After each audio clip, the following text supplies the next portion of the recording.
Chapter 1. The End. I'll never forget that evening. That was the night I first met the greatest networker in the world. It was also, as I've heard a number of very successful network marketers say since, the night my life changed for the better, forever. First, I suppose I should tell you what my life was like at that point. I'd been involved with this one particular network marketing company for a little over 4 months, and it wasn't going very well. In fact, it was looking a lot like a bad joke. The products were great. Everybody I shared them with agreed with that. But for the life of me, I couldn't get anyone interested in my business opportunity. I was working 30 hours a week, part-time, all my evenings and most of my weekends, and what I had to show for it was a retail profit of $150 to $200 a month. Like I said, I figured it out once. My home-based wave of the future business was earning me a handsome $1.56 an hour, gross. My kids were strangers. My wife was disenchanted and so distant she might as well have lived in Alaska. Clearly, this network marketing business was not for me, nor was I for it. I'd made up my mind. This was my last opportunity meeting. The hotel room was packed as usual. When I walked in, I noticed a particularly large swarm of people gathered around someone in the front of the room. I took aside a distributor I'd met before, pointed to the group, and asked, "Who's that over there, with all those people around him?" "Oh," she said, "that's the greatest networker in the world. Would you like to meet him?" "Sure," I said. She took me over. The man in the middle was strikingly handsome, well-groomed, looked to be in his early 40s, elegantly dressed, yet not at all showy.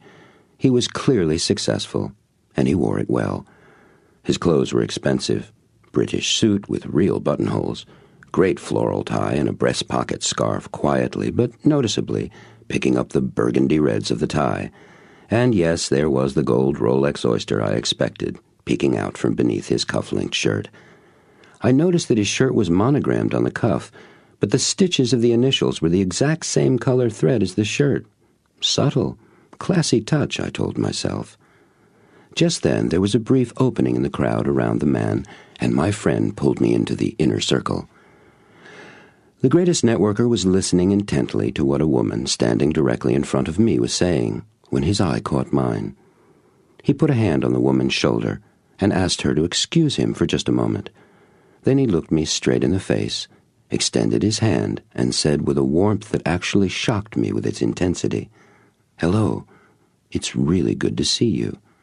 He told me his name and asked me mine. Now, normally I'm able to say who I am with ease.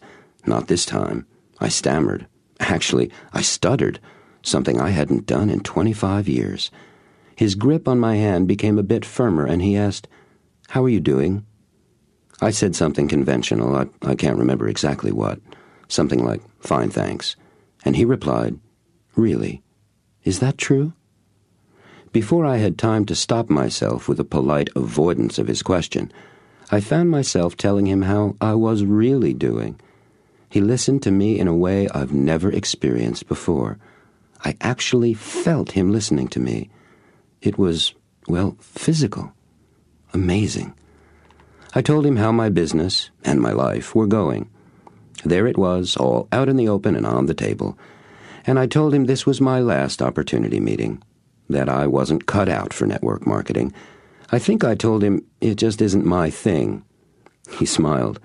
I suddenly realized that throughout our brief conversation, he still had hold of my hand.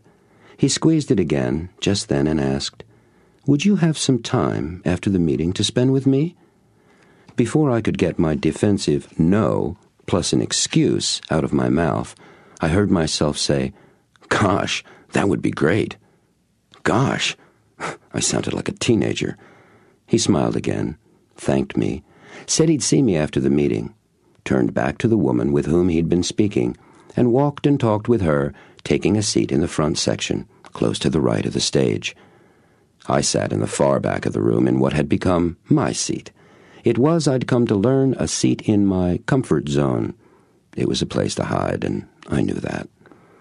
After the formal part of the meeting was over, and the groups of new distributors and their sponsors were leaving together, he came up to me where I was standing by the coat rack.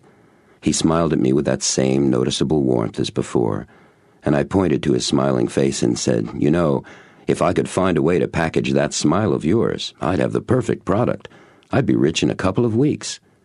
His laughter came so quickly and boomed so loudly all around the room, everybody who was left turned to look at us. I was very self-conscious. "That's great," he exclaimed. "Thanks. It is a good smile, isn't it? Well, I'll tell you, I built this smile myself, tooth by tooth. My smile wasn't always like this." "Yes," he continued, "I am proud of this smile." And he flashed the grin even bigger than before. "It feels wonderful, too." "Come on," he said, taking me by the arm and moving off through the door. "Let's get some coffee and something to eat. Have you had dinner?" I said I'd grabbed a quick bag of nuts before the meeting. "Trail mix?" he asked. "Something like that," I said. "Got it from the gift shop downstairs." "I've had dinner there myself," he said. "The food and service aren't very good. The selection is limited. It's pretty pricey, too. You know," he laughed, "that gift shop is a truly disappointing restaurant." I agreed, laughing right along with him. It felt good to be with him. He'd certainly changed the way I was feeling in a remarkably short time. "So, what do you like to eat most?" he asked. And before I could say something polite, and not the truth, he added, "It's a sincere question. What would you most like to eat right now?" I took a deep breath and said, "Italian." "Great," he said. "Me too. Can I take you to a place I just love? It's only 10 minutes away." "Your car or mine?" I asked. "Let's take mine," he said. "It's right out front." I don't know what I expected the greatest networker in the world to drive. Something exotic, certainly very expensive. So I was quite shocked when the doorman greeted us and walked us over to open the passenger side door of what I guessed to be a mid-70s Ford pickup truck, painted simply in gray primer, no less. I guess he saw the disappointment, or whatever the look was, on my face. He laughed and asked, "You look like you were expecting something else." Yes, I was. "What did you expect?" "I don't know, a Mercedes, a Porsche, maybe a Rolls-Royce or something." His laughter boomed around the enclosed hotel entrance. This guy seemed to laugh from his toes, not his mouth. The doorman was smiling as well. "Yes," he said, "I've had those, but I like my truck best. You know, Sam Walton was the richest man in America, worth about $24 billion all told. And he drove a pickup.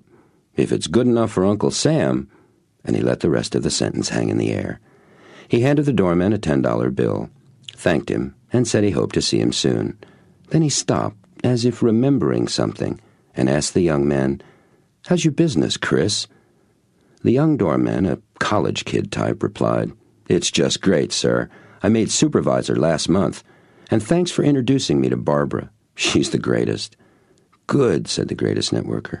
"You work hard, Chris, and you're smart. You deserve your success. What's up next for you?" "Well," the young man answered thoughtfully, "I'll stay here at the hotel for another month or 3.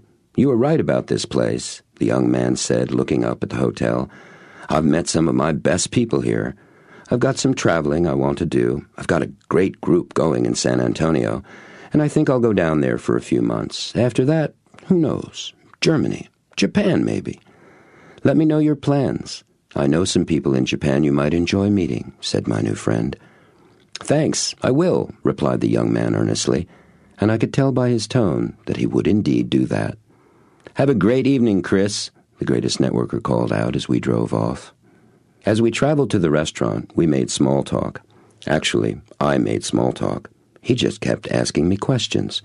He asked me where I lived, what part of town, how I liked it, what my neighbors were like, what my house was like, how my kids liked it, and what their schools were like. I don't mean to make it sound like an interrogation. It wasn't that at all. He just seemed so curious, so interested in me, and so easy to talk to. I probably told him more about my life in those 10 short minutes than I'd ever told anyone before. When we got to the restaurant, a uniformed man came out and greeted us warmly, opened my door and asked me, was this my first time at his restaurant? I told him it was, and he said how nice it was to see me and how he hoped I'd enjoy my dinner. and he suggested that if I truly liked great fish, there was an absolutely terrific snapper cacciatore on the menu that he highly recommended. I thanked him, feeling a little clumsy. I wasn't used to such treatment from anyone, let alone from the doorman at what looked to be a first-class establishment. We entered the restaurant with the maitre d' and the greatest networker, appearing to be the very best of friends, and I noticed smiling exchanges passing constantly between my host and an assortment of waiters and customers. As we took our seats, I noted, "You certainly live in a different world than I do." "How's that?" he asked. "Well, everybody is all smiles and warmth and friendship. You seem to know everybody, and they all know you and like you. Do you own this place or something?" Another booming laugh. I was becoming a little less self-conscious about that. "Tell me," he asked, "what's present for you when all of this smiling and friendshipping, as you call it, is going on?" What a question. "Present?" I asked. "What do you mean? What's here, like in the air around us? What do you notice is present for you?" I took a deep breath. I was getting used to his unique kind of questions, too, so I answered thoughtfully. "I feel envious," I told him, "and curious, too. I want to know how I can have my life be like this." "Tell me," he asked, leaning closer and looking very directly, yet not at all threateningly, into my face, "what do you really want your life to be like?" And so began a 2-hour-plus dinner, the best I'd ever eaten and spoken. All he did was ask me questions, followed by, "Tell me more about that," or "Can you say more about that?" And all I did was to tell him things I hadn't ever shared with anyone, not even my wife. A number of times during our dinner conversation, he asked questions to make sure he understood what I was saying. But there was something odd about them to me, because he'd asked me if such and such were true, even though I'd never actually said that particular such and such. I know that's not very clear, is it? Let me give you an example. I was talking about a job I'd had early on with a computer company back in Cambridge, Massachusetts. Calling it a company was a bit of a stretch. It was really just a bunch of guys, hackers we were called, who were messing around in the early days of computers. It was an exciting time for me. The work was fun. The people were wild, very smart, and very stimulating. I had a good time back then. He asked me, "So, you're a pioneer?" See what I mean? "Pioneer?" I said back to him. "No, I'm no pioneer. I was just having fun. It was in the early days of computers, and we just played with stuff, that's all." Had anyone ever done that before? He asked me. I guess not, I thought, and told him so. And again he said, "So, you're a pioneer?" I must have looked at him strangely, for he leaned back on his chair and gave a medium version of his booming laugh. I was no longer embarrassed by these mini volcanoes of mirth, and the folks in the restaurant, which had thinned out considerably by now, seemed more comfortable with them, too. They just turned to him and smiled, and then went back to their conversations. "Ah, man," I stammered, "you sure have a way of disarming me. Well, I suppose I was a pioneer, in a way, back then." He looked surprised and asked, "Back then? Not now?" Was he unreasonable or what? "Okay," I said, and I let my irritation show a little. "I'm a pioneer. But I seem to have lost my covered wagon." And the moment I said it, I could literally feel what he was going to say next. Something about a vehicle. I was certain of it. But he didn't say a thing. Silence. I was very uncomfortable. At last he asked, "What were you thinking just now?"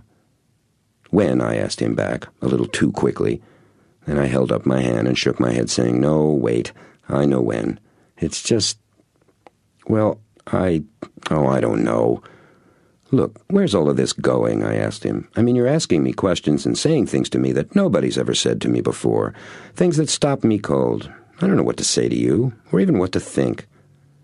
He didn't say a word, just leaned forward, ever so slightly, and turned his head to the right and toward me just a bit, as if he wanted to make sure to catch every syllable I uttered. It was an intriguing expression, expectant, as if he were waiting to hear what I'd say next, and empathetic, as if he'd already completely accepted what I said, even though he didn't know what it was yet.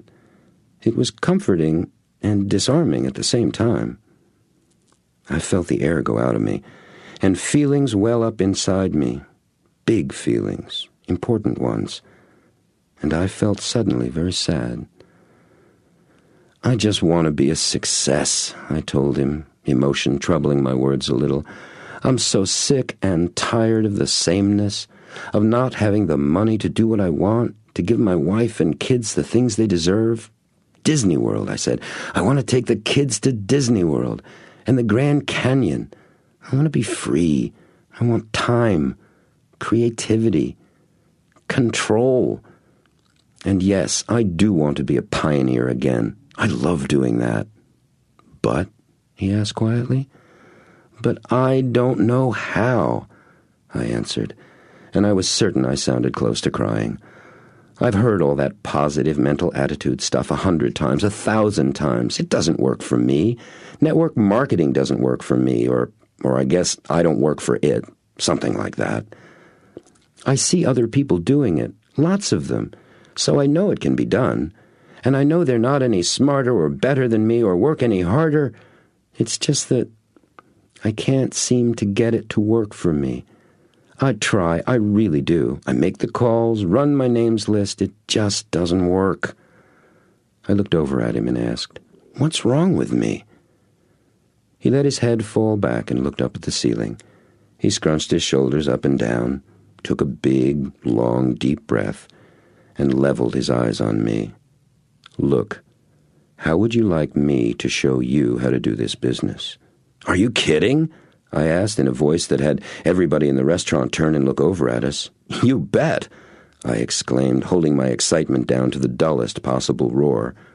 "Good," he said matter-of-factly. "We'll start tomorrow. Here's what I want you to do." He handed me a piece of paper on which he had written an address. He told me that was where he lived, and to come to his office the next afternoon after I got off work. It looked to be about 90 minutes out of town. So I said I could be there by 6:30, and he said that was perfect. He reached into his briefcase and took out a package, wrapped in a glossy forest green paper. From its size and shape, I guessed it was a book. "Here," he said, "this is your homework. I want you to read this before we meet tomorrow, okay?" "The whole thing?" I asked. "Yes," he said, pretending to be stern, but then he smiled and added, "Don't worry, it's a very quick read." He paid for dinner. I thanked him. He thanked everybody in the restaurant. He drove me back to the hotel where the meeting had been and where my car was parked. This time, I turned the tables on him and asked him all about where he lived, his house, his neighbors. After 4 or 5 of my questions, he turned to me and smiled. "Bright boy, you learn quickly," he said. That felt pretty good. He left me next to my car, said goodbye, and drove off in his truck. I watched him go. Watched him long after he'd gone from my sight. Then I unlocked my car, got in, turned the key, and sat there letting it warm up, staring blankly in front of me. The book, I thought, and hurriedly pulled it out from my jacket pocket. I tore off the slick paper wrapping and turned it right side up to read the title. Even in the dim light of the street lamp, the bold gold foil letters jumped off the deep green glossy cover. They said, "What you don't know, that you don't know." I opened the book with tremendous excitement, flipping quickly past the beginning pages. After 10 or 12 pages, I stopped cold. There was not a word in it. Every page in the book was totally blank.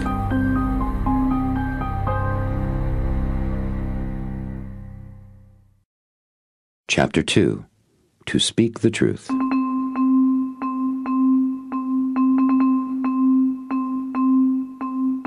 Time literally crawled by on its hands and knees that next day. Besides, it was Friday, and Fridays were like that anyway. At 3:30, I simply couldn't take it anymore and left the office. I pulled out the address he had given me in the restaurant, grabbed my map to be sure of my directions, and headed north out of town. I would be a full hour early, even if I did get lost. Heck with it, I thought. I'll read or listen to tapes. And I laughed, thinking of the book he gave me. "That's it, I'll read that," I said to myself, and laughed aloud. In about 10 minutes, I was out of town and into the suburbs. Another 20 minutes, and I was driving through the rolling green and earth-brown hills of farm country that spread out like a checkered picnic blanket all the way up to the mountains north of the city. What a day! A Chamber of Commerce day, the kind they picture on postcards. A motorcycle day, I thought, bringing back memories. The sun was bright, the clouds were big and fluffy, and I made animals out of their shapes as I drove along. I started singing, then abruptly turned on the radio, and then noticed what I'd just done. How can I feel self-conscious while driving alone in my own car? I thought silently. What a funny man I am. I had a pretty good idea of what his house would look like from our conversation on the way back from the restaurant. He told me I'd see it up on the hill beyond the pond through the trees as soon as I turned onto Huckleberry Lane and saw the long, gray four-board wooden fence on my right. Sure enough, there was the fence. I pulled over off the road, stopped my car, and leaned forward over the steering wheel to get a good look at the house and the property. I don't know what architectural style it was, not Tudor, that's the one with all the crisscrossed wood, but it was some kind of English-looking.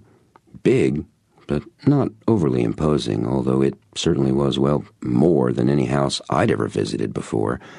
It looked like something you'd see in a Jag or a Rolls-Royce ad in Architectural Digest. This was a card-carrying estate.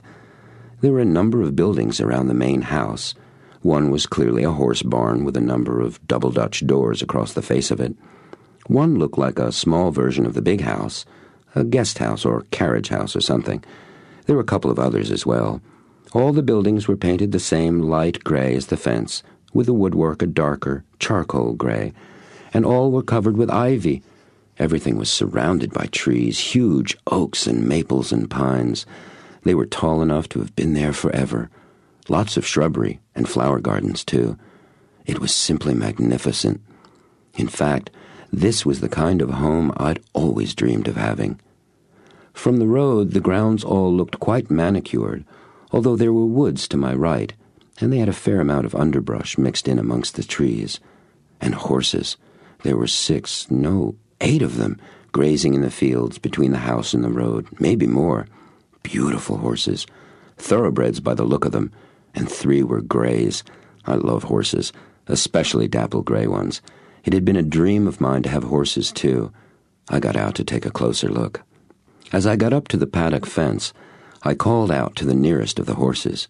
It lifted its head, saw me, and immediately started trotting in my direction. Just then, I noticed a horse and rider coming out of the near woods, cantering towards me. It was him. The gray mare I'd called to, and the greatest networker, reached me at the same time. "Well, you certainly got her attention. She doesn't come to just anybody. Rebecca's the only one she pays attention to," he said, swinging his leg over his mount's neck and sliding off the saddle in one easy, flowing movement. He'd done that before, I thought. "It's good to see you. You're an hour early," he noted, without looking at his watch. "How are you?" He walked over to me and extended his hand between the top rails of the fence. "I'm good," I replied, and a little nervous. He laughed, another one of those booming laughs of his, and said, "You do learn quickly. Thanks for being so honest. What are you nervous about?" "Well," I said as I pointed in a sweeping gesture that took in his property, "this isn't where I usually find myself on a Friday afternoon. This is a pretty awesome place you've got." "Yes, it is," he replied, joining me and looking appreciatively over the house, woods, and fields. "You know," I told him, "I have a dream of owning a place very much like this. Horses, house, trees, and fields." "Good," he said. "Would you like to buy it?" "What?" I exclaimed. "I'll sell it to you," he said, turning and looking me straight in the eyes in that provoking, gently confronting way of his. "I doubt it's within my budget at the moment," I said, sarcastically. "I don't remember saying how much I'd sell it for. Did I?" "No," I admitted, "you didn't." "So how do you know whether or not it's within your budget?" he asked. "Okay," I sighed. "How much?" $2.6 million, he said flatly. "Do you want to buy it?" "Stop it," I insisted, becoming irritated and letting it show. "This is ridiculous. You know I don't have that kind of money." "I don't know that," he said, looking calmly at me. "And that's not what I asked. I asked if you wanted to buy it. Do you? Yes or no?" "This is pointless," I snapped. "I can't even conceive of that much money. How—" He held up his hand. I stopped talking. I could feel the color flushing my cheeks. My legs had even started shaking a little. It was like I was about to get into a fight or something. And I was afraid. "Yes or no?" he asked again. "Do you want to buy my house?" "No, don't be absurd," I said. "I am not being absurd," he said. "However, you are. One of the most absurd things a person can do is to not tell the truth." "What?" I stammered, amazed. "You are lying," he said sternly. His eyes looked both mischievous and dead serious at the same time. I was stunned. "Please," he prodded gently, "tell me if what I am about to say is true or not. You would love nothing more in this world than to buy my house.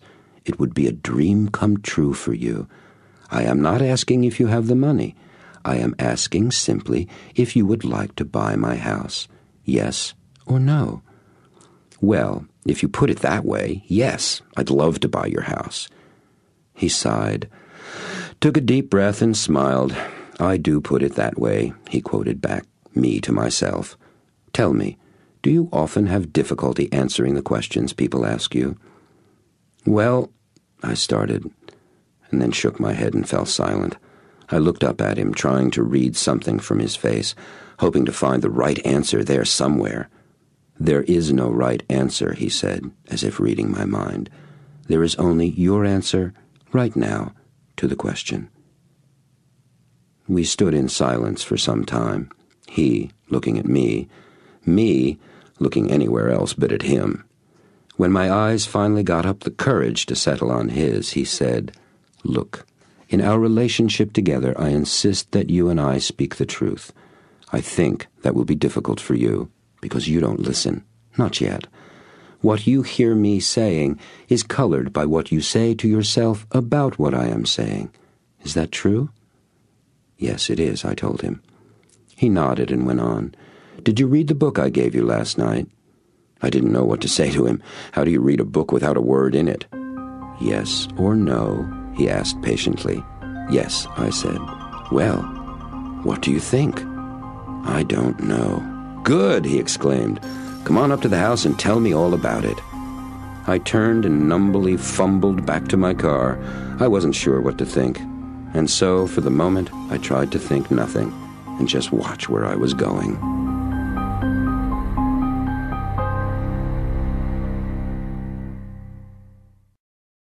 Chapter 3. The Secret Revealed.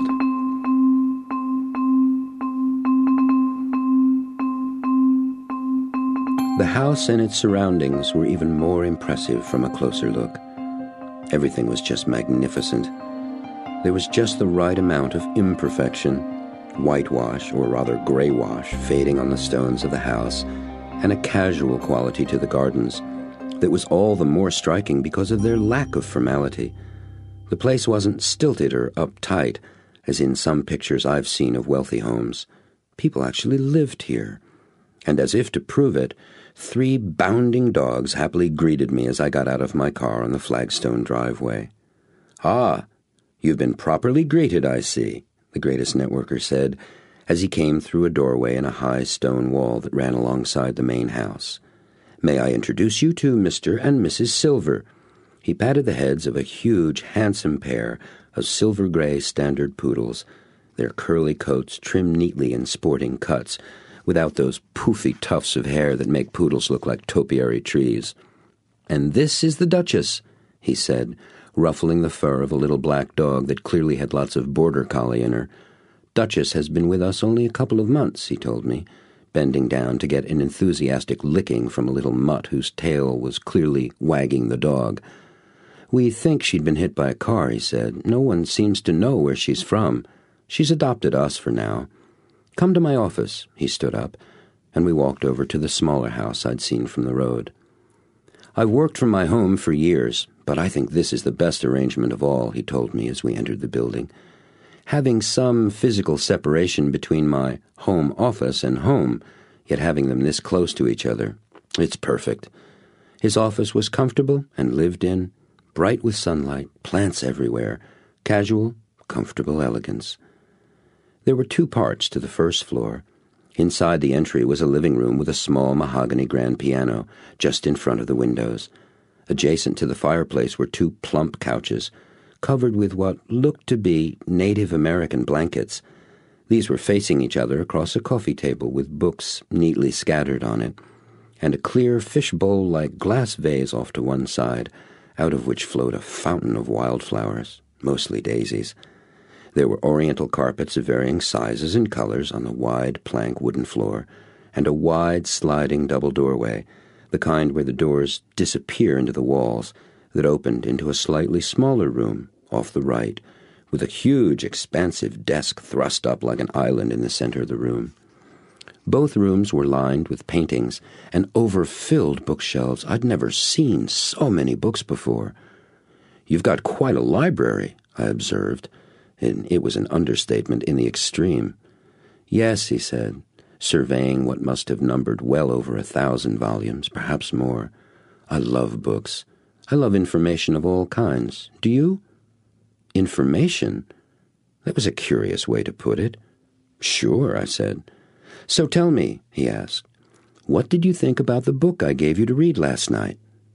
"What you don't know that you don't know," I asked. "That's the one," he said, sitting down deep into one of the couches. "Of all the books I have ever read, that is the most important book of all." I searched his face to make out his expression. I wondered if he was kidding, if he might be playing with me. He was looking straight at me, wide open, expressionless. I sat down too. "Well, I don't know," I said. "Good," he replied. "Perfect." I wanted badly to have something profound to say, something that would show him what? That would let him know But the truth was, I had nothing to tell him. I didn't know what to say. "There's a story I want to tell you," he said, plainly coming to rescue me from my awkward silence. "Would you like to hear it?" "Sure." In Japan, many years ago, it was the tradition among Buddhist monks to travel from monastery to monastery, seeking the teaching of the masters. As was the custom, the master would serve his guests tea, and they would talk. One young monk was a particularly outstanding student. In fact, he was so exceptional, he had made a bit of a career out of showing up lesser masters with his skill and tremendous intelligence. One day, he called at a very famous monastery, attached to one of the most sacred temples in all Japan. The master there was old and most wise. The young man begged an audience with the master, in hopes of being accepted as his pupil, to live and study with the great man. The young man, whose reputation had preceded him, was ushered into the master's chambers immediately. This was most unusual, and the young monk was greatly flattered. The master entered, and they bowed to each other. They sat across a low table on the tatami mat floor and began to talk.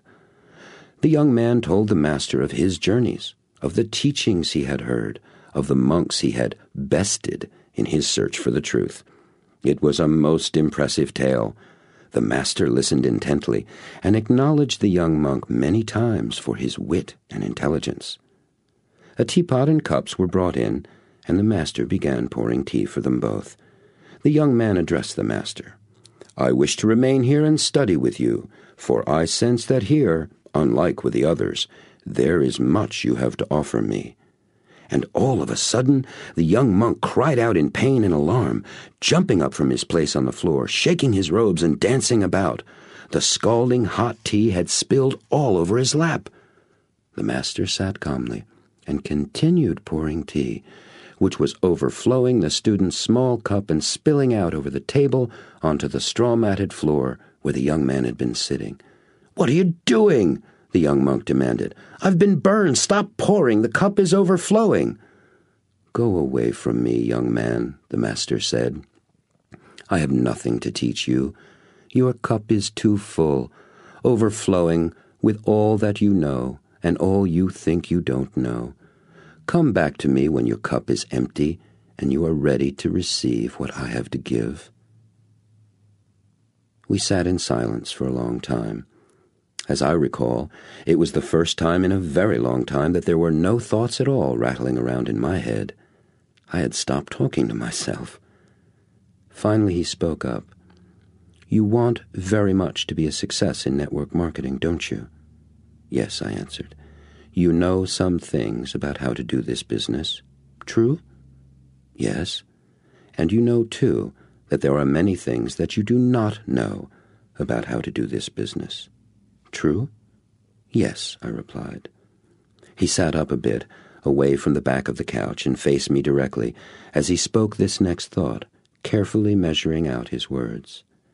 "There is nothing which you now know, and nothing about what you think you don't know, that will help you create the success you desire." He paused for a moment and continued, "The key to your success lies only in what you don't know that you don't know. Do you understand?" "No," I told him truthfully. "I have no idea what you're saying. How can I know what I don't even know that I don't know?" "You can't," he said. "That's the secret."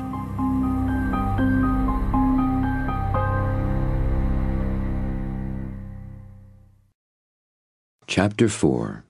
The Silver Screen.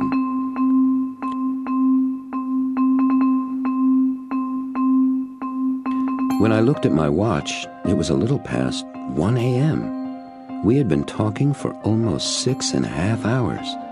That is, I had been talking. As with our first meeting, he asked me question after question after question. We spoke little or not at all about network marketing. The entire conversation had been about me, my past, present, and future. And what was fascinating to me was that I, who always watched the clock like a hawk, had no sense of the time passing. Instead, I was left with a feeling of tremendous peace and freedom. I was light, physically feeling younger than I had for years. It was as if all my worries, my anxieties about my circumstances, and my doubts about the future had disappeared completely. I felt somehow more hopeful and very much alive. 2 parts of our conversation I shall never forget.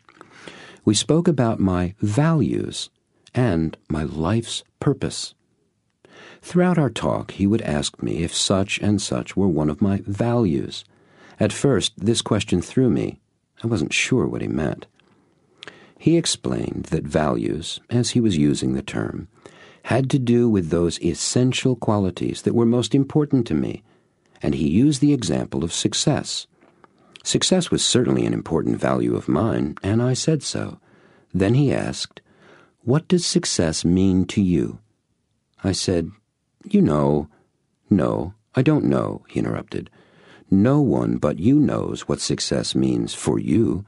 The best I can do would be to tell you what I think success means for you, and that's not the same thing. I'm interested in what you mean, not in what I think you mean." "Okay," I thought, and took a deep breath and explained what success meant to me. When I had finished, he summarized what I said. "So, for you, success means being able to live your desires and dreams." I agreed. "And what does success provide for you?" he asked. I thought for a moment, then said, "Freedom." "Good," he said. "Values come in pairs, one providing for the manifestation of the other. Just one by itself is incomplete." "Wait," I interrupted. "You mean always? Why in pairs?" I suddenly felt a little self-conscious, as if I'd jumped in too impatiently. I think I actually blushed slightly. "Or were you about to explain that?" I apologized. He seemed to enjoy the interruption immensely. "Great question," he beamed. "Let me answer it with another. Why did God tell Noah to bring 2 of each animal onto the ark?" The look of utter bewilderment on my face must have been quite comical.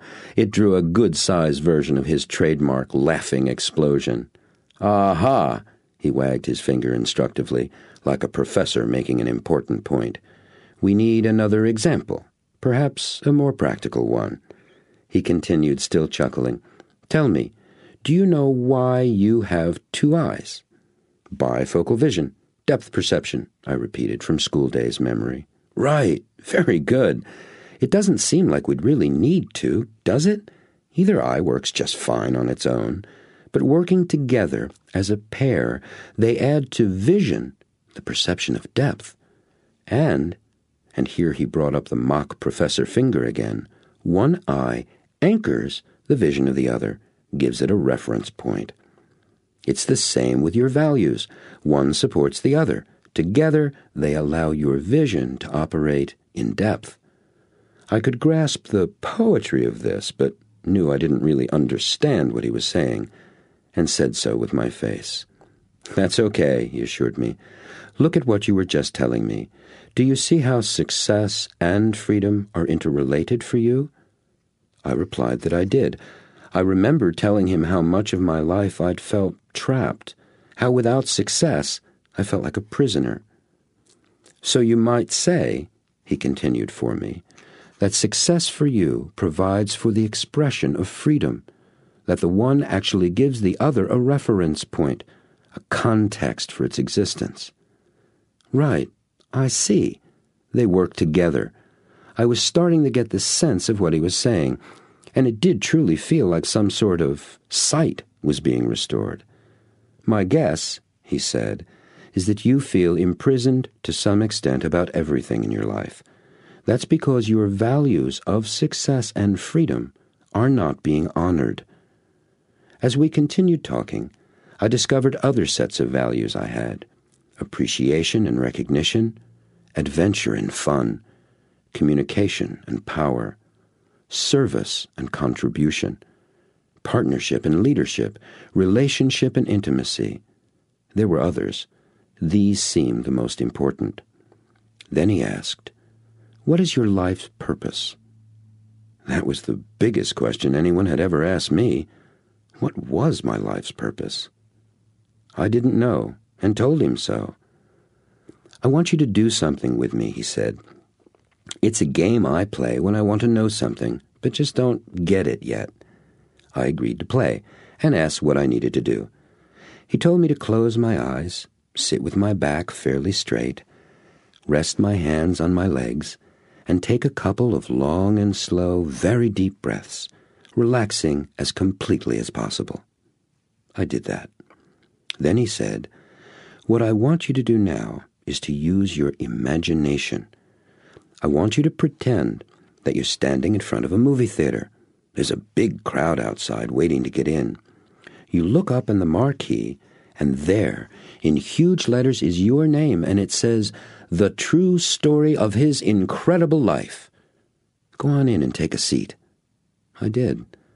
Then he told me to imagine the lights dimming, the music coming up louder, and the movie beginning on the screen. He had me tell him all about the scenes I imagined on the screen. He kept asking questions about what was happening in the movie, pressing me for details of the events and people I was seeing. After a while, he stopped asking me questions and sat quietly, while I watched that movie of my life continue vividly before my eyes. I have no idea how long it was before I opened my eyes. When I did, he was sitting there smiling at me. He asked, "Well, what was that like?" "That was wild," I replied. "I've never done anything like that in my life." "Great," he said. "What happened?" I described a number of scenes, some funny ones, a few sad ones from when I was growing up, and a whole bunch of things I'd never done before, but that were in my movie anyway. I was receiving an award in front of a hall full of people giving me a standing ovation. I was teaching or presenting to another group of people who were all tremendously moved by what I was saying. I'd written a book.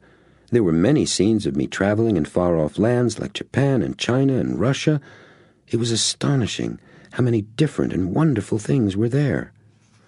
"How did it end?" he asked. "It was funny," I told him. "It ended right here, right in this very room. But instead of you sitting there where you are now, I was sitting there, and there was a young woman sitting here where I am now, and I was asking her about her life's purpose." He closed his eyes, and we sat in silence for some time. Then he looked at me and nodded his head up and down. "So, what's your life purpose?" he asked again. "Teaching," I said. "I'm a teacher and a writer, and what I teach people is how to be successful and free. I show them how to achieve their life purpose. And," I added, "I make a profound difference in thousands, even millions of people's lives." I cannot tell you what an extraordinary sensation I experienced as I said those words.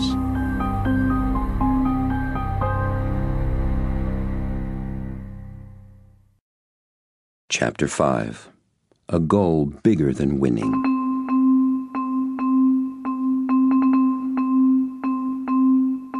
I spent that night in a guest room on the second floor, above the greatest networker's office study. It was quite late when we'd finished talking, and since he'd asked me to attend a training he was giving early the next morning, he invited me to stay the night. I hadn't brought a change of clothes, a razor, or anything, and was feeling a little awkward about that, and told him so. He told me not to be concerned. He'd take care of it. "Set your alarm so we can have breakfast together at 7. Be comfortable. Good night," he said, and he left. As I was about to get myself ready for bed, I realized with a start that I hadn't called my wife. By now it was well after 1. She would be asleep. I felt a twinge of guilt at waking her up, but I knew it was better to wake her than to have her worry. I found a phone and called Kathy to let her know I wouldn't be home until the next day, that I was going to be an overnight guest of the greatest networker in the world. I got her sleepy voice on the phone and started to apologize right away. She stopped me. She hadn't worried, she said. She knew I was all right. In fact, she was very curious to know what had happened so far, which both pleased me and surprised me a little. And as sleepy as I was, I couldn't stop myself from recounting all my experiences of the past 7 or 8 hours in great detail. She was fascinated and said she was very happy for me. We hadn't talked like this in a long, long time. Interesting, I thought, as I hung up the phone. That was a great connection for Alaska. Perhaps my wife wasn't the one of us who'd been so distant recently. Now, thinking back over our call and all the things I'd said to her, I lay awake in my bed, reliving the day's events one more time. I finally drifted off during a scene in the true story of his incredible life, sitting in a front-row seat, not my comfort zone in the back, of that movie theater. It was that scene where I was standing on a stage in front of a whole room full of people.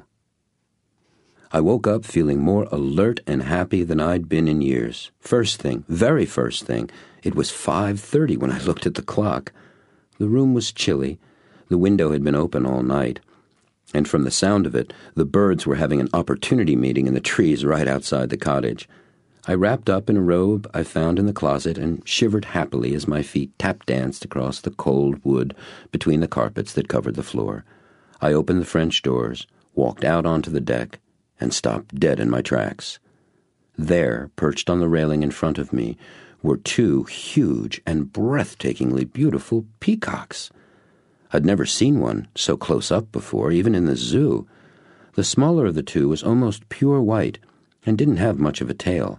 But the big one, I guessed it had to be the male, had tail feathers that must have been 6 or 7 feet long.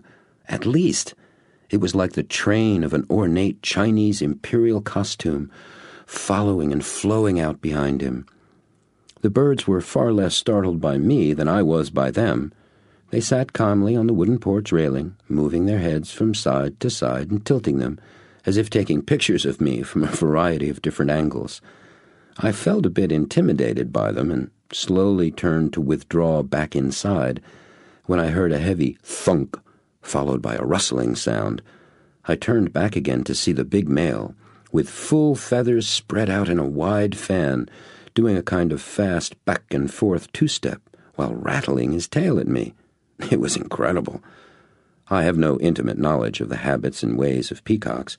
I wasn't sure whether he intended to attack me or attempt to mate with me or what, so I chose to quickly acknowledge the animal, verbally, for having a magnificent bunch of feathers, and backed promptly inside. Just amazing. I showered quickly and, wrapped again in my robe, went down the stairs. There was a fire in the fireplace. On the couch was a bundle of clothes tied with a bright red yarn with a note on top. It said, "Good morning. Here are some clothes and sneakers for you. Hope they fit. Dial 22 from any phone if you desire anything. See you at 7. Sneakers? For a training session. I untied the clothes, which turned out to be a brightly colored warm-up jogging suit, with a white polo shirt and gray rag-wool socks. This was going to be a unique meeting, I thought. I dressed, made the bed, and came back downstairs where I rearranged the fire and added another couple of logs. I settled into the couch nearest the fireplace, after finding a little book on peafowl breeding and management. At 7 sharp, he walked through the door, carrying a large tray. "Good day, good day. How are you?"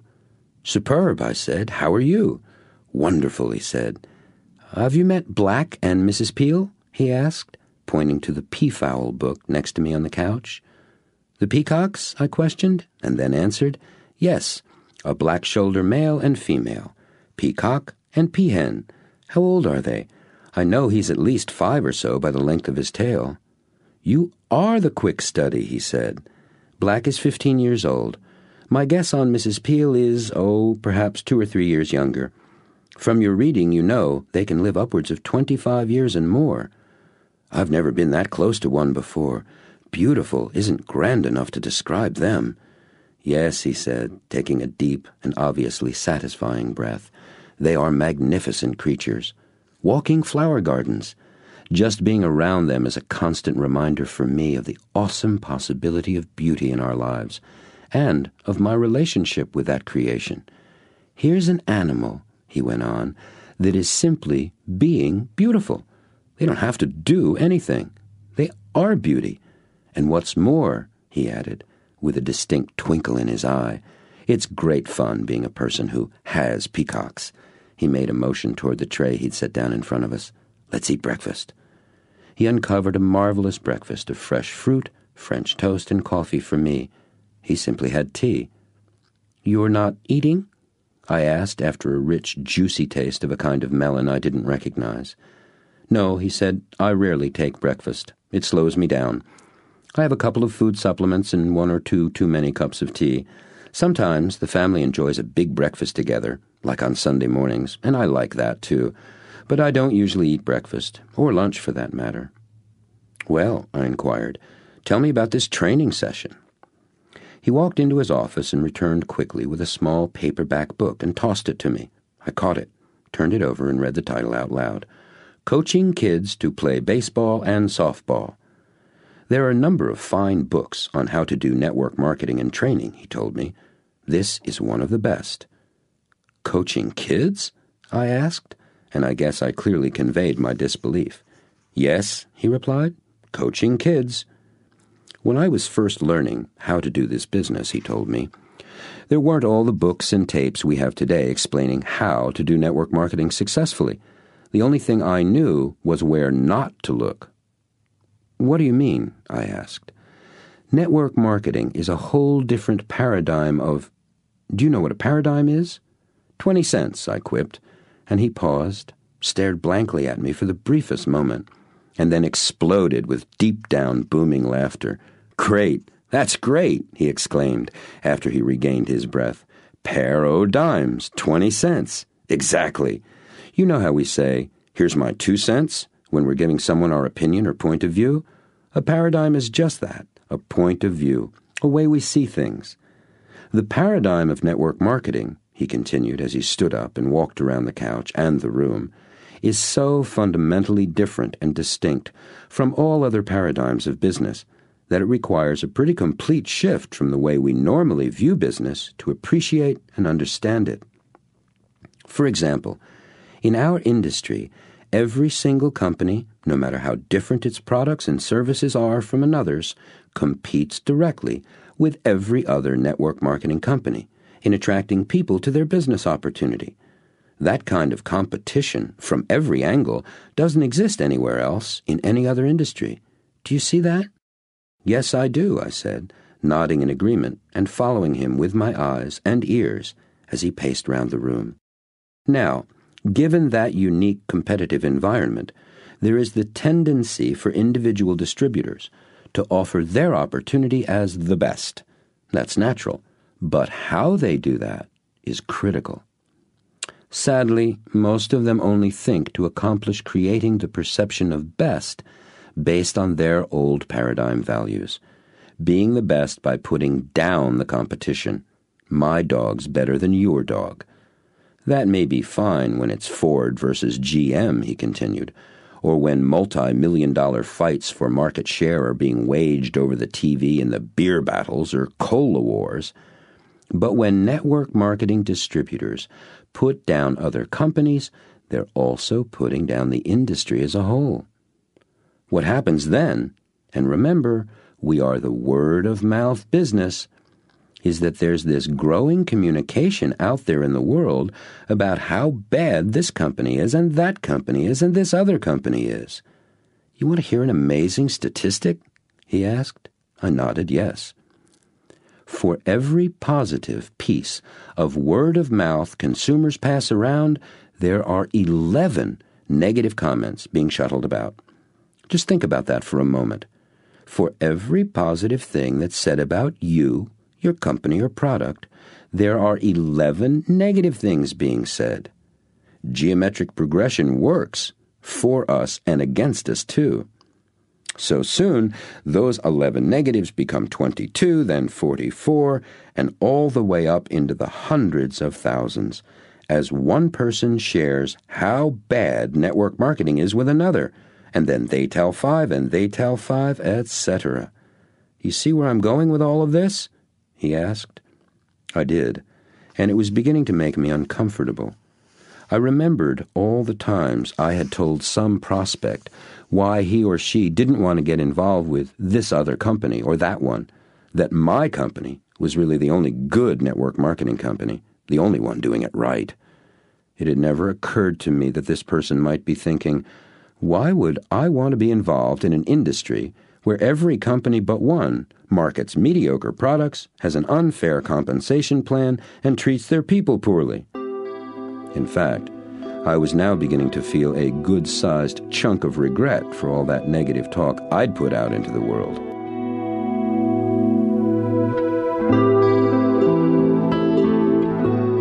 I see you know what I'm talking about, he said, obviously noticing my somber expression. We all, every single networking distributor, have the responsibility to sell our industry itself, as well as our individual products and opportunities. Do you think it's the media who's responsible for the bad press about network marketing? He asked. I did until this morning. Now I think we are, all of us. I am, I answered ruefully. Yep, he said, we are, each one of us. Network marketing is the ultimate in freedom, he continued, the freest of all free enterprise. That's the front side. The back, the other side of the coin, is responsibility. Network marketing is truly the responsibility business. We get paid for taking responsibility. The more of it we take on, the more we get paid. That's what the word sponsor means, being responsible for the people you bring into the business. When you are responsible for an organization of thousands of people, you earn a lot of money, which is great. That's as it should be. Now here's something interesting. He stopped pacing and sat back down directly across from me and leaned forward. Right now, you are concerned with your survival in this business, with your responsibility for creating your own success. True? Yes, I said. Okay, now, what would be different if you were concerned about the success of the entire industry, if that were your responsibility? Oh, wow, I said, looking up at the ceiling. I brought my eyes back down and said, well, I probably wouldn't spend as much time focused on myself, that's for sure. What would you spend your time focused on? He asked. Making sure people knew the good news about network marketing and thought really well of us, getting the word out, helping people understand how great this is, getting rid of abuses in the industry, front-loading, crazy earnings claims, things like that, I said. Would you be at all concerned about whether somebody said yes or no to trying your products or joining your opportunity? No, I wouldn't. And would that allow you to approach building your business differently than the way you have been doing it? Yeah, it really would, I said. Boy, this was interesting. I actually experienced what people mean when they talk about seeing the light. I'd just seen it. I got it, I exclaimed. By taking my focus and attention off myself and putting it on something bigger, much bigger, the problems I now think are big get smaller. Immediately. They seem so simple now. I don't care about them anymore. Bingo, he said. Success secret number 36 revealed. And he laughed. Have a goal bigger than you are. The bigger the better. That way you don't have to sweat the small stuff. And the bigger your goal, the more everything else becomes small stuff. He brought his hands together and touched the tips of his fingers to his lips thoughtfully, taking a long breath and letting it out. Boy, I really got off onto that one. He sat back into the couch and took a long taste of his tea. Do you remember where we were before I got started on all of that? Oh, I know, he said, interrupting himself. You asked about the book Coaching Kids and how I came to recommend it as a good book on network marketing. Isn't it nice to have a memory? He seemed amused by his own question, which was clearly rhetorical. Early on, he said, I began to look for the knowledge in places outside of traditional or conventional business, because I knew how unique network marketing really was. I was searching for specific new material about how to teach and train my network. That's how I discovered what kids' sports had to teach us about building a network marketing business. Here, he said, gesturing for me to hand him the coaching book, which was in front of me on the table. Let me read you something. I handed him the book, and he turned a couple of pages and began reading aloud. We believe that the objects of youth sports on all levels are fun, learning, individual development, and winning, in that order. We make no secret of our feeling that the most important part of your job as coach is to make sure your squad has fun. The second most important part is to teach them all you can. The third, to make sure they develop as individuals and members of a team. And fourth, to win when you can.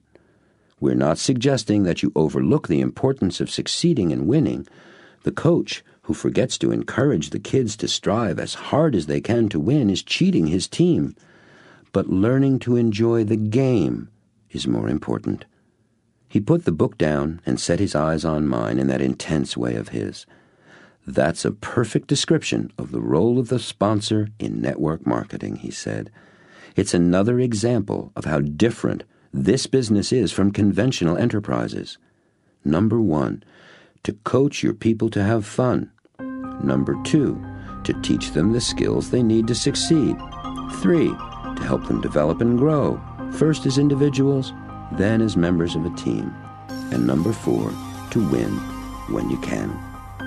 And I promise you, he said earnestly, if you do 1, 2, and 3, then you will always win. Always.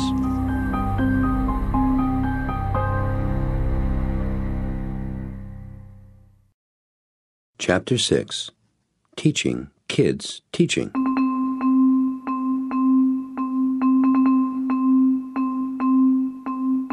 As we drove out to the place where the training session was to take place, I asked him what it was like when he began in network marketing. The first couple of years I was in the business, he told me, I experienced only a little success, at best. I started off like gangbusters. I made up a names list of 250 people. I sent them all a terrific 4-page letter I'd written, included some background articles on the products and their ingredients, along with some reprints I'd come across on health and nutrition, and included a sample of the products for them to try. What a great letter. 209 of them said yes and ordered the products, and I signed up 50 of them as distributors. Not bad, huh? He said, turning quickly to look at me with a broad smile. Not bad at all, I said.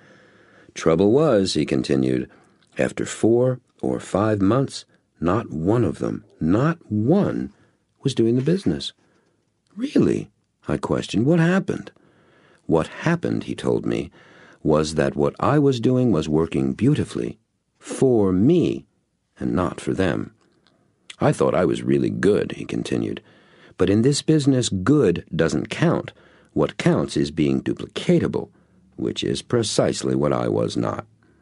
I had a background in advertising and marketing, so getting people to see value in my products and having them want to try them was easy for me. I'd been doing that for years. Plus, I had a reputation for appreciating quality and having integrity, so my friends and associates trusted me. They assumed that if I thought the products were worthwhile, they were.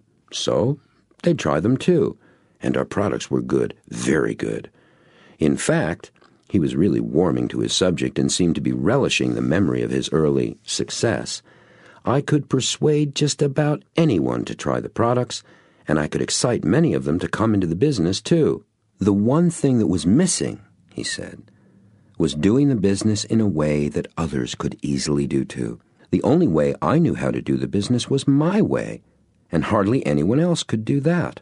I was a marketing expert. They weren't.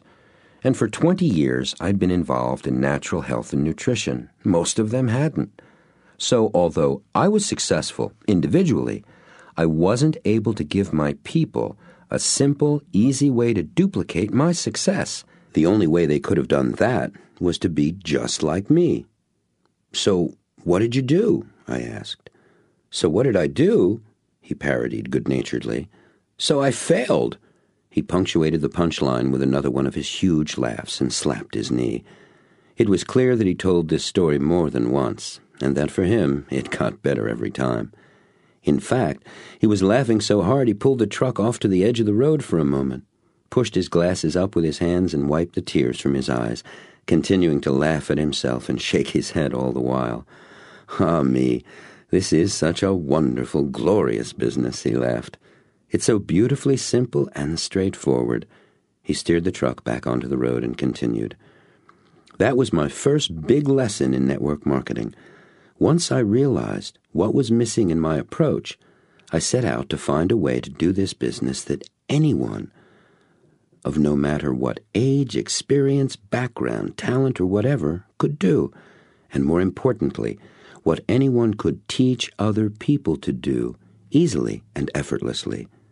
And for that, I found that the kids were some of my best mentors. Ah, so that's where the kids come in, I mused. Just then we pulled into a parking lot behind a Little League ball field across the road from a sprawling red brick elementary school. Come on, he said. Your trainers are waiting for you. I spent the next hour and a half watching and playing t-ball with 15 6- and 7-year-old kids, 13 boys and 2 girls. We didn't have t-ball when I was growing up. Here there's no pitching. The kids get to hit a ball that sits still, perched on top of a telescoping rubber stand, much like a very tall golf tee attached to home plate. And we didn't have girls on our Little League team either, and certainly not shortstops with arms like slingshots, who also hit line drives that made the fielders fall to the ground ducking to get out of the way. The kids had a great time. So did I. And the very first thing they did in their practice blew me away. All the kids sat around on the bottom rail of the backstop behind home plate. The greatest networker enthusiastically called out each one by name. "Here's the Hornets' ace shortstop, Julie Duggan," he announced. Then Julie got up, ran out to home plate, took off her cap, waving it high in the air, and all the other kids clapped, whistled, and cheered, and shouted out her name. Then he called out the next player, then the next. They began their practice cheering for each other. That was it. Amazing. Throughout the whole thing, the greatest networker was an almost endless stream of praise, constantly telling the kids how great they did. Well, actually, he'd ask them first, "How'd you do?" Then he'd acknowledge them for noticing how they did, and then he'd tell them how good they were.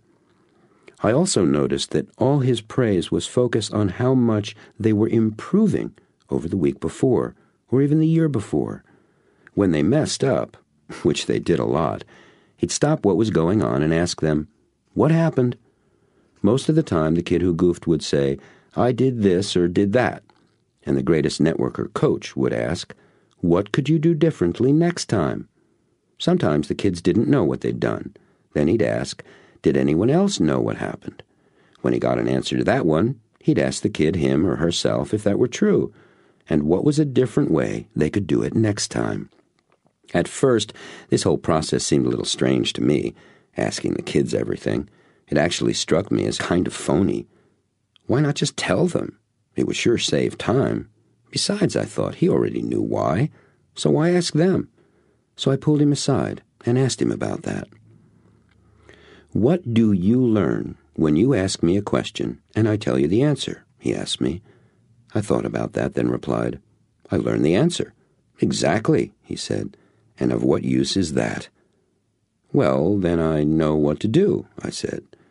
And of what use is that? He asked. Once I know what to do, I can do it, I replied.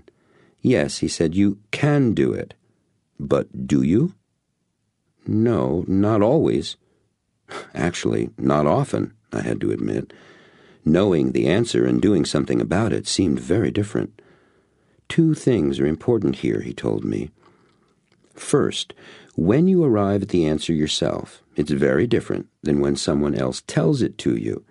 Its meaning is deeper, and there isn't any question about whether or not the other person is correct. It's your answer, you own it, and you're much more likely to remember it when you find yourself in a similar situation again. What's more, he continued, when you discover the answer for yourself, you not only get the answer you were seeking, but you get trained in finding answers, so there's twice the benefit. Knowing the answer, having the answer, is a far cry from doing the answer. Would you agree? Yes, I see, I said. But the real secret is being the answer. Do you know what I mean by that? No, I said, not really. Okay, he said, let's say I've got a little guy here who's learning how to hit a ball for the first time. So I tell him how to hold the bat, where to place his hands, how to stand, and I tell him the way to swing properly. I give him all the information there is to know about hitting a baseball. Now, does he know how to do it? Yes, I said, but I can see that knowing all that doesn't mean he can do it, and it certainly isn't doing it. Good, he said. Yes, he knows how. He's got the information about it, and information is really great to have, but he isn't doing it yet. And here's the other step. He may do it once or twice, but he isn't necessarily a hitter yet. Being a hitter is just that, being a hitter. He must have sensed my struggle with his terminology. It sounded a bit like his verbs were getting twisted around each other. I felt my mind quipping a quick satire of my puzzled thoughts. How do you do a being of having what you know? And remembered that gloriously circular book title, What You Don't Know That You Don't Know. He interrupted my thoughts to explain. Have you ever heard anyone talk about goal setting with the terms have, do, be? Have the things you want to have, do the things you want to do, be the kind of person you want to be. I nodded that I had. The way I've found that works best is to focus on being first. Once you achieve that, doing and having come naturally. If you approach it the other way around, you can spend a lifetime not accomplishing your goals. Being first is actually easier because being begins in your mind. Anybody can be anything, anytime he or she wants.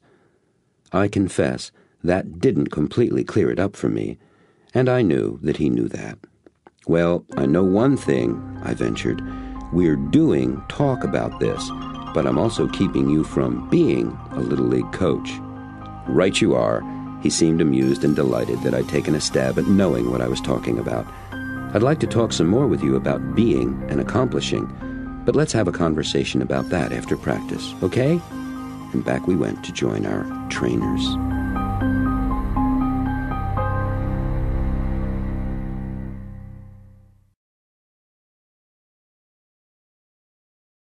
Chapter 7.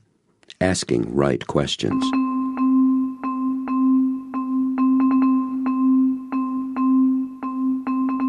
After we said goodbye to the kids, almost all of whom thanked me for coming, and asked if I'd be back next week to help out, which I must say made me feel really terrific, and climbed back into his truck, I asked anxiously about being and accomplishing.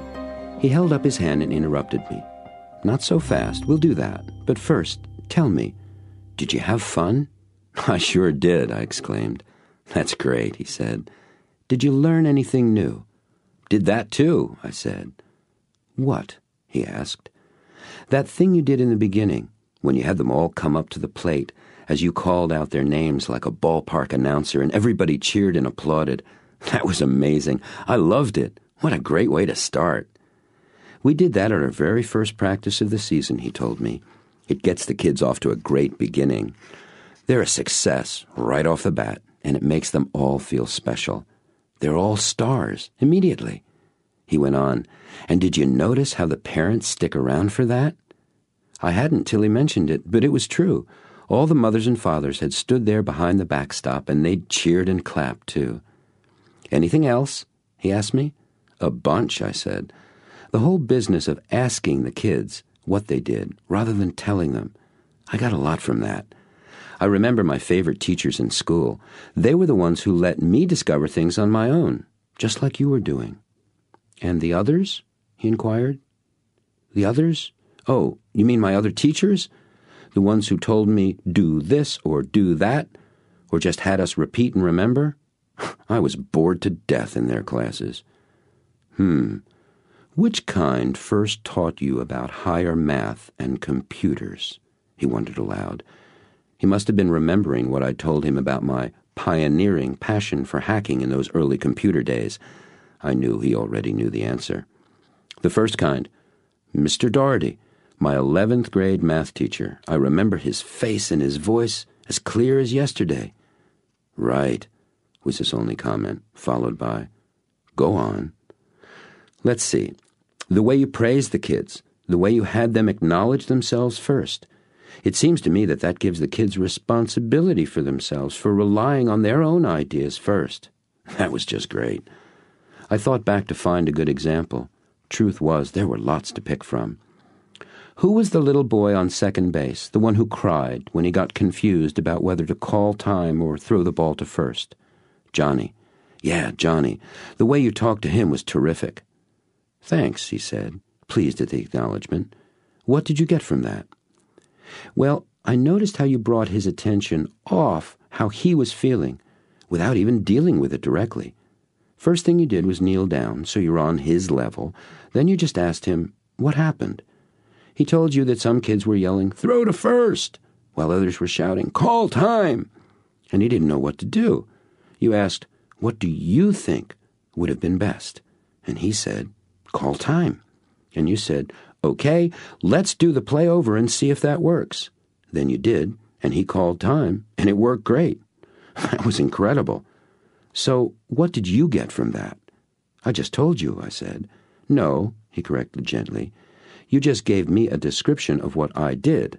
I asked, what did you get from that? In what way did that contribute something to you?"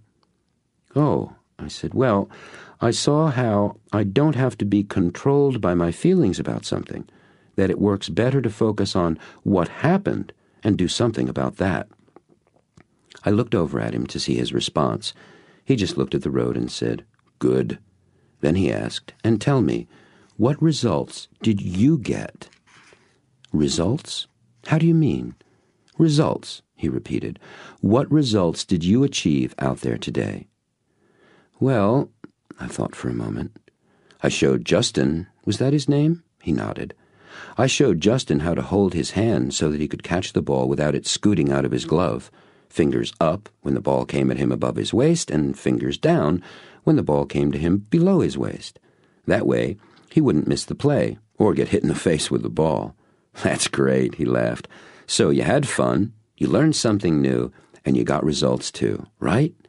"Yes," I said, "I did." "Congratulations, you win." "Win at what?" I wondered. And then I remembered the points from the Coaching Kids paperback. Fun, learning, growth and development, and winning when possible. Click. Those are the 3 ingredients in accomplishment, he told me. You get results, you learn, develop, and grow, and you have fun. All 3 are required.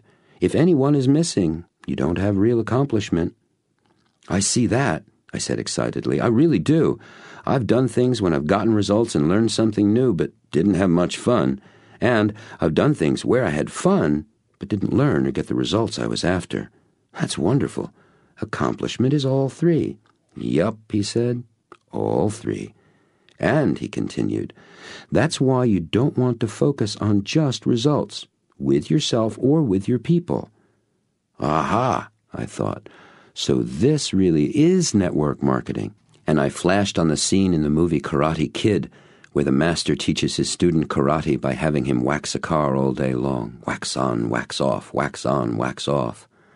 If you do, the networker coach was saying, you might get the results, but not really accomplish anything. This is vital in building a network marketing business. No results, no check, no learning, you get left behind. No fun, you quit, or burn out and quit. I see that, I said, shaking my head. It all seems so simple and so easy as he explained it, and I told him so. That's because it's just information, he confided. Once you start being that way, once you begin to be accomplishing, then you'll do those things accomplishing people do, and you'll have those things accomplishing people have. So how do I accomplish that? I asked. That, he exclaimed with emphasis, is the $64,000 a month question. Do you know the answer? I asked, very tentatively. Yes, he replied. Will you tell me? I begged. Yes, he said. Silence. For too long. When? I pleaded. He slowed the truck down, turned to me, and made an exaggerated face with his eyebrows arched way up and his eyes as wide as could be. And then he said in an itsy-bitsy cartoon voice, Can I tell you now, mister, huh? Can I, please? I think we both laughed for 2 minutes solid. What an amazing man he was.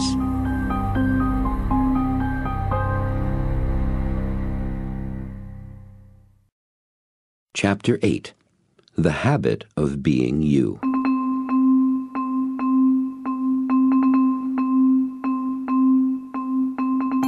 Being. That's what we were going to talk about next. But I had to wait a bit before we get into it. And what a wait.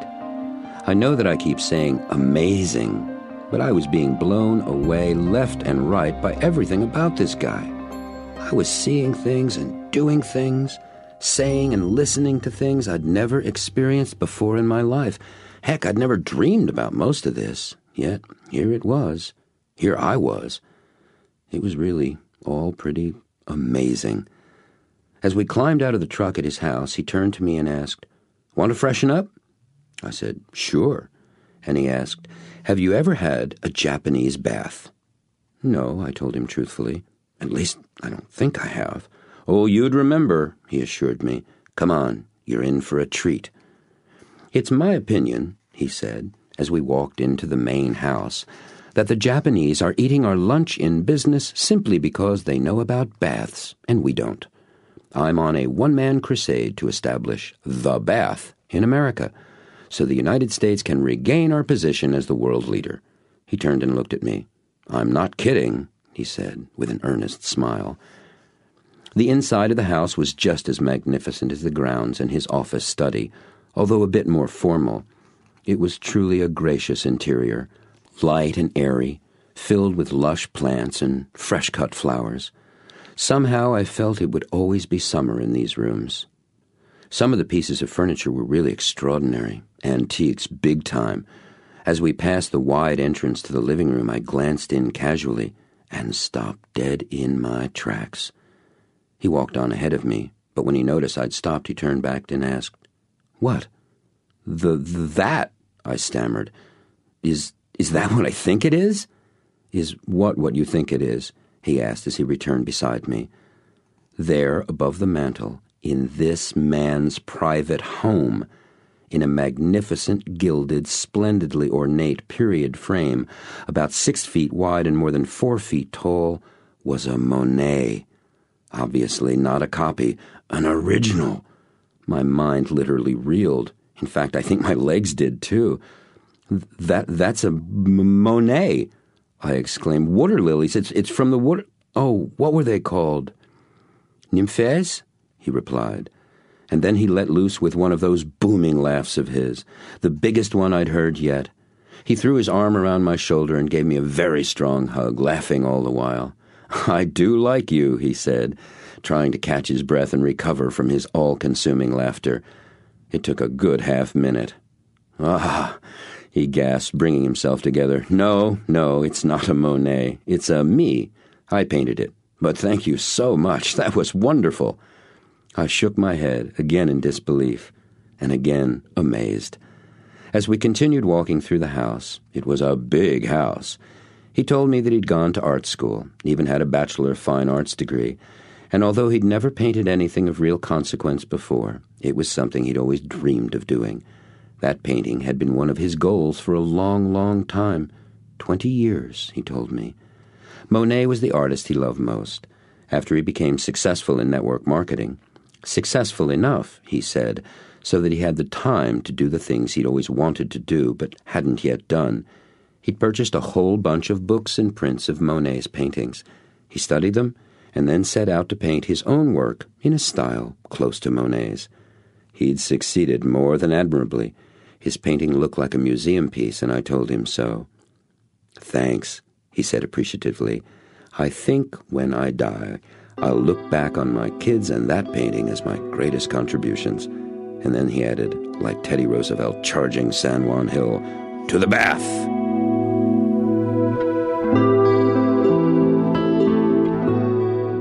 The bathroom, which in this case had nothing to do with being a toilet, was remarkable, as I expected. It was walled and ceilinged in wide plank, highly polished, dark red cedar boards. What wasn't wood was glass, 2 huge glass skylights, and a large glass window that extended the whole width of the room. The room was filled with a number of monster-sized and lush green hanging ferns and ivy. The entrance to the room was a small foyer, with benches and hooks for hanging our clothes. He told me that the bath was traditionally done in the nude, by men and women alike, but if I minded, I could have a bathing suit, and he'd wear one as well. I said that I was a purist at heart, and I'd do it as it was meant to be done. The first half of the bathroom was covered with closely placed cedar slats, with a subfloor and drain beneath. There were 2 tubs. One was raised up and steaming, about 3 feet high, and the other was set into the flooring, square-shaped, made of marble, I thought, and probably about 3 or more feet deep. Part of the floor was a rock garden, similar to those in pictures I'd seen of those tranquil Zen temples in Japan. The sand was raked in straight lines and swirling patterns. It was not the kind of place on which you put your foot. He motioned me to sit down on one of the small stools that was facing the wall, off to the side of the taller tub. On the wall were 2 sets of hot and cold water taps. One had a central spigot, and the upper one had a shower head attached to the wall by a snaking, flexible hose. Beside the stools were wooden buckets that held probably about a gallon of water each, had a kind of crude, handmade ladle inside. He filled his bucket up with warm water from the tap on the wall, dumped it over his head 2 or 3 times, and told me to do the same. Then he picked up one of those natural sponges, squeezed some clear liquid soap from a tall white bottle, and tossed the bottle over to me. He began to soap himself all over with the sponge. It's interesting that we Westerners climb into the tub first, he said, then we soap ourselves. The Japanese taught me to do it the other way round. They have a number of reasons for that. It saves water. You don't have to keep filling up the bathtub with fresh water all the time. And knowing the Japanese, I'm sure it has to do with being respectful of other people, and of the water as well. After all, only a gaijin, oblivious and disrespectful of other people, and of the water, would get into a tub all dirty. Gaijin? I wondered aloud. Gaijin means foreigner in Japanese, he told me. But in my opinion, the essential translation is barbarian. The Japanese really think that they are the most refined culture on earth, and that all foreigners are barbarians. He laughed. Especially Americans. And with good reason, he added. We don't bathe nearly enough. When he had finished soaping from head to toe, he filled up his bucket again and rinsed himself off at least a dozen times. I did the same. Then he stood up and said, Now, a Japanese bath is very hot, much hotter than you are probably used to. I like hot baths, I protested. Please trust me, he insisted. This is very hot. I suggest that you use the shower and make it as hot as you can stand it by turning the temperature up gradually. Then you'll be able to come and sit in the tub. I said that I'd really like to try the tub directly. He shook his head and smiled, said, Be my guest, and stood aside with a gallant gesture of his arm as I walked up, climbed to the side of the tub, and stuck my foot in. No sooner had I done that than I pulled my leg back out as fast as possible. He just looked at me, no expression. I think I'll do as you suggested, I admitted, sheepishly waiting for his, I told you so. It never came. He just said, Good, and went over and sat slowly, almost reverently down in the tub. The water came all the way up to his neck. After I'd come as close as I could tolerate to scalding myself with the shower, I joined him in the tub. Boy, it was hot. But the shower helped a lot. At least now I could stand to get in and sit down inside the tub. Don't move, he told me. The trick is to sit stone still till you get used to it. Slowly, I adjusted to the temperature. I had closed my eyes and fought the heat at first. Now I was being melted, literally, into a state of peace and pleasure. When I finally opened my eyes, I saw my friend had leaned his head all the way back on the edge of the tub and draped a hot washcloth over his face. I looked around. The whole room was filled with a light, steaming mist coming from the hot tub. I imagined he probably didn't want to talk at that moment, but I mustered the courage to ask quietly if he was willing to tell me about being. He slowly removed the cloth from his face and smiled, a deeply satisfied smile. Sure, he said, took a deep breath and began, as usual, with a question. Who are you? Great, I thought, another easy one. I was silent for a long time. I knew just saying my name wouldn't do. He just asked me another question. So I waited and thought about the question some more. After a small-scale eternity, I said, I am the sum total of all the experiences I've ever had, all I've thought about those experiences, and all anybody's ever told me about me and them. His eyes blinked open wide with a start, and to my delight, this time he was the one who said, Amazing. I wasn't sure whether he was speaking to me or to himself. I honestly did not expect that answer. That's wonderful. I must say, whether it was the anesthesia of the bath or just the joy of hearing those complimenting words coming from him, I did feel quite wonderful at the moment. Thanks, I said, uncharacteristically forgetting to preface my gratitude with, Gosh. Very good, he said, with genuine enthusiasm, now clearly addressing me. And do you know what all of that, your thoughts and the thoughts of others about you, add up to? My being? I asked, and answered at the same time. Close, he said. It's what your sense of your being comes from, what creates how you be in any situation. It adds up to your habits of belief, what some people call your belief systems. I don't say belief systems just because I don't think people really understand that term. Most people think systems are so complicated that they're powerless to change them. Besides, I maintain that our beliefs are habits of thought we have, and because they are simply habits, we know how we got them and how to change them too. Habits, he continued, are things we think or do without conscious attention, without being aware of them. The moment we are aware of what we are thinking or doing, it's no longer a habit. It's a choice. So, can you see, We can change our habits by making conscious choices? He asked. Yes, I said, and I did see that very clearly.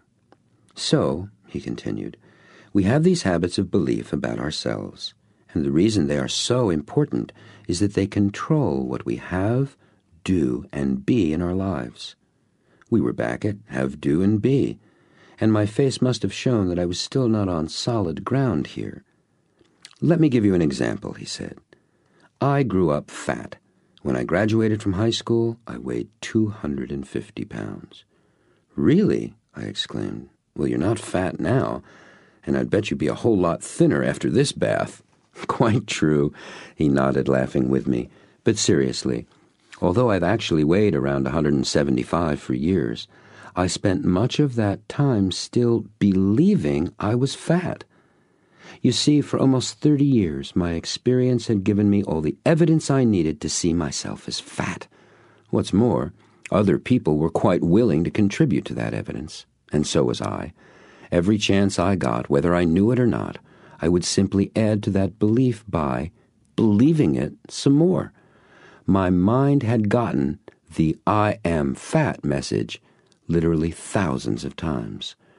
In school, I was the brunt of fat jokes and lots of cruelty about being fat. When I first lost a good chunk of weight, I bought slimmer pants that were really much too tight for me. Now, I thought I was doing that because I was glorying in finally being thinner, finally being able to fit into a smaller size.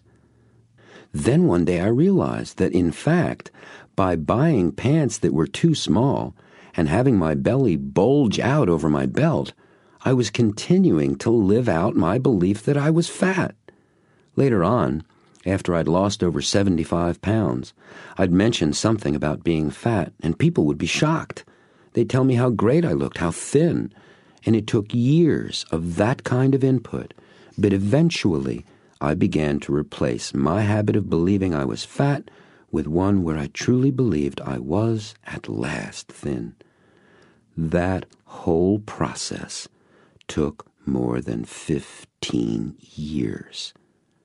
He closed his eyes and visibly shuddered. What a waste, he said. He was silent for some time. Then he took a very deep, slow breath and opened his eyes as he let the air slowly escape his lungs. Some Buddhists teach that life is suffering, and his voice was filled with a powerful emotion. And I agree to a point. What they do not teach, however, is how darn unnecessary it is. Being, suffering, being, anything can be changed if we literally put our minds to it. We only need to change our minds, and we do that all the time. We just have to learn how to do it on purpose. I believe that's what Christ was teaching when he said, "Turn to him the other cheek." He was telling us, resist not evil, just change your mind. Habits of belief are created the same way as any other habits, simply by doing the same thing over and over until you don't think about it anymore. That means you can create a new habit the very same way, just as I did when I replaced my fat belief habit with a thin one. I just changed my mind. Now, when I first did this, I was unaware of what I was doing. I didn't see how the thin talk I'd begun to hear from others, and from myself, was changing my habit of belief that I was fat. Think of it as a balance scale in our minds. One side is weighted down with all the talk and experiences that make up our predominant habits of belief. But we can change that simply by adding enough weight to the other side as we create new habits. Do you see what I'm talking about? He asked, holding his hands out in front of him, palms up, moving up and down like the two sides of the scale. I did, and I said so. Okay, he said, so if you accept what I've said so far as if it were true, what's the first question you've got? How do you change the habit? Replace it with a new one. How? How'd you get the original? He asked, then answered the question himself. You got it by having a thought about what you believed, then another, then another and another and another. Pretty soon, you didn't have to add any more thoughts. Your habit of belief was in place. You just kept it there, sustained it, reinforced it. Every time you added some new input, some experience, something you said about that, something someone else said to you about it, that agreed with or could be added to that existing habit of belief. So, I said, you begin replacing your existing habit of belief. What did you call it? Dominant? Predominant? Predominant, he offered. Right, so you begin replacing your predominant habit of belief by adding new thoughts to the other side of the scale, right? Right, he agreed. What kind of thoughts? Thoughts which are about the new belief you want to have. Yes, he shouted, and jumped up out of the tub. He turned to me like someone exaggerating a symphony orchestra conductor, with his arms moving back and forth to some grand unheard marching music, and he pointed his fingers at me as he spoke, keeping the imaginary beat with his words. And so, point, point, I say that you, point, point, point, have the habit, point, point, point, of being hot, point, point, point. Well, come on, he laughed. We'll change that one right now. And before he'd finished saying right now, he jumped into the other tub, where he ducked completely under the water and stayed there. After a good 10 seconds or so, he shot up out of the water with a great whoosh, exclaiming, "Whoop, whoop, whoa! Ooh, yes! Come on, get in here," he demanded as he jumped out. I did as I was told. It was freezing. The entire tub was pure ice. No, colder. It was below zero. "Wah!" I screamed out and jumped out of the tub. As I rubbed the water from my eyes, he threw a towel at me. "Great, huh?" I think he was asking me, but I wasn't very clear about it. All I remember at that moment was me jumping around and squeaking, "Ooh, ooh, ooh." "Wow," I said. I hadn't done that since boys' camp. "Wow," I said again. "Whew." "How do you feel?" he asked, having just finished toweling himself off, wrapping the towel around his middle and tucking it in. "Great," I said.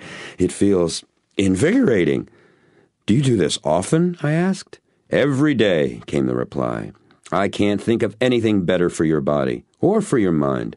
I'm actually 97 years old. How do I look?" And he laughed another of his boomers, only this one seemed deeper by an octave or two. "You look great, old man," I quipped back. "Hey," he said, as if remembering something special. "Would you like to meet my family?" "You bet," I said enthusiastically. I wondered about where they were. "Me too," he laughed. "I haven't seen them since yesterday afternoon, before you arrived. Let's go find them."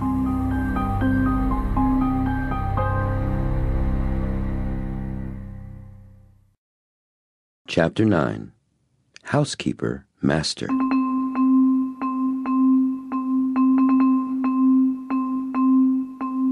As we left the Japanese bath and entered the small dressing foyer, I noticed that the clothes we had worn were gone. In their place were two neatly folded piles of clothing. One was my own, which I'd worn on Friday, now clean as new. I began to dress. My friend had just put on a faded denim work shirt, and then he unfurled what looked to be a big scarf or a shawl. Odd, I thought. "What's that?" I asked, pointing to the large piece of brightly printed fabric he was holding. "It's a sarong," he said. "They wear them in Thailand and tropical islands like Java and Bali." "It's beautiful," I commented. "Thanks," he said. "They are the single most comfortable garment in the world," he added. "Want to try one?" Sure," I said, a little hesitantly. "How do you wear it?" He walked over to some drawers that were built into the wall and pulled out a bright blue bolt of cloth with a white and dark blue embroidered border. "You're a blue person, aren't you?" he asked. "Am I?" I replied with some curiosity.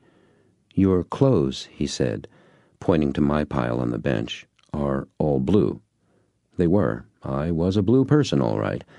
He showed me two different ways of tying the sarong. I chose the one I liked best, which was different than the way he had his. He just pulled his around himself and tied a knot in the front. The way I wore mine seemed more, well, conservative, more formal. Following his careful instructions, I wrapped it around me once, held the two ends off to the side, pinched the two sides of cloth where they were closest to my body tight together, made a couple of back and forth folds, tucked them back into the whole thing, and folded the waist down all around. I can't imagine that anyone would understand all of this based on that description. It's one of those things like tying a necktie that you've got to do yourself to get how it works. As we were walking back through the house, I asked, "How did our clothes get there? I didn't hear anybody come in."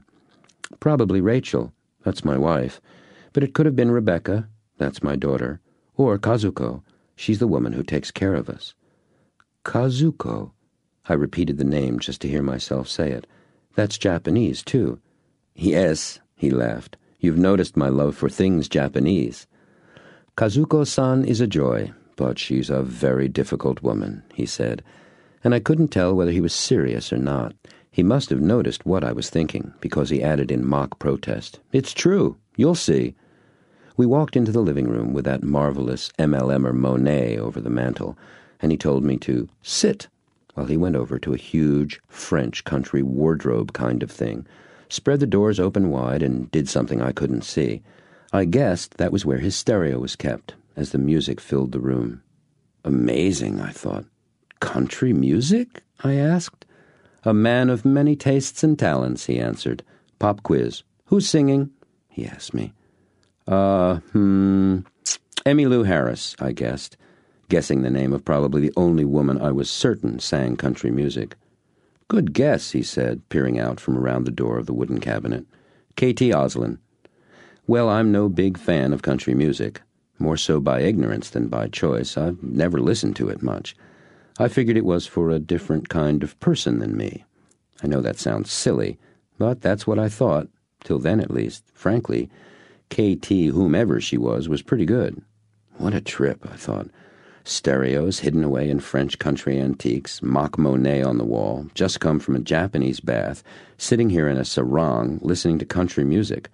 Talk about stranger in a strange land. I loved it.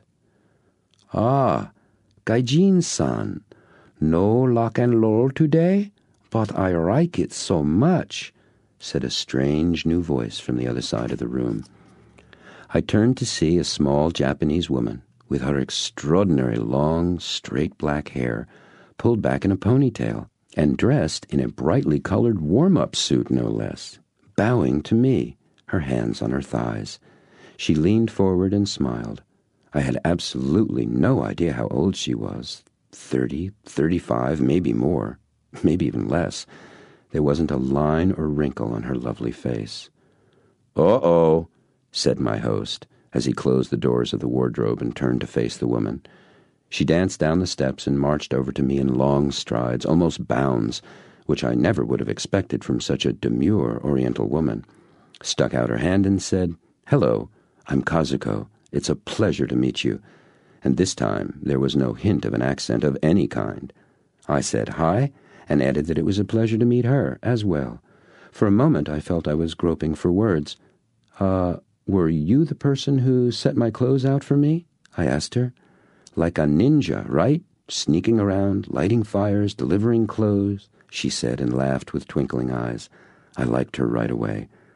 "So, Gaijin-san," she turned and said to my host, "may I bring you something? A drink, perhaps?" "Would you like something? Anything?" he asked me. "What are you having?" I asked. "I'd really like an iced tea," he said. "Is that okay? We have soda, juice, all kinds of things for you. What do you want?" I said, "I'd love an iced tea, too." And immediately, Kazuko clapped her hands twice, as if she were in a restaurant, and spoke loudly, "Bobby-san, iced tea for 3 in the living room, okay?" And from some deep recess of the house I heard a distant, "Okay, be right there." "I take it you have graciously consented to join us," my friend said, bowing lightly to Kazuko. "Only to pour your drinks and make sure you do not fill the young man's mind with too much silliness," she replied, returning his small bow. "I told you about her," he smiled at me. We talked a little, the 3 of us. I noted she had called him Gaijin and asked her why. She laughed and said it was a joke between them. He was actually, she said, one of the few Americans she had met in Japan who seemed appreciative and comfortable with Japanese customs. But, she added, It was also her way of keeping him in line. She was a delightful woman. The tea arrived, carried on a tray, by my host's son, Bobby, a good-looking little guy whom I imagined to be about 10. After he'd introduced himself to me, and me to him, his father asked if he wanted to stay, but the boy said, "No thanks." He was in the middle of a project, he explained, and he'd see us all later. He started to leave the room, then turned and asked me if I was staying for dinner. His father asked me, "Would you like to?" I said, "Sure," and Bobby said, "Great. See you later." Then his father asked, "What's the project, young son?" Bobby took a step back into the room and said, "I'm making a terrarium."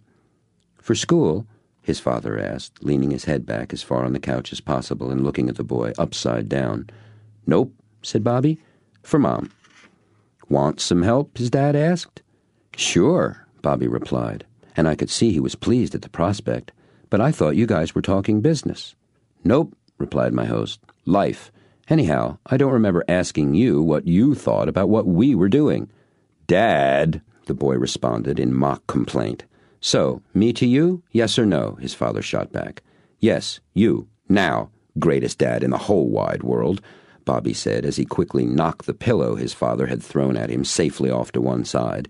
He then stopped to pick it up in the same motion and toss it back with a perfunctory "Here!" to his father, who had stood up and started out of the living room. "Put this back where it belongs, like a good father." "Bright boy, charming boy," the greatest networker said, sounding like Scrooge on Christmas morning from the movie A Christmas Carol. "I think we shall let him live with us for another year," he observed as he left the room, and added a classic Schwarzenegger-ese, "I'll be back." "Kazuko-san, take care of my friend, please," he said over his shoulder, scooping Bobby up off the ground and carrying him off down the hall to the sound of the boy's protests and the kind of laughter that can only come from too much tickling. I turned and asked Kazuko how she had come to meet the greatest networker and to live here with the family. "I met him in Japan. How long ago?" she asked herself out loud. 9, 10 years now, maybe.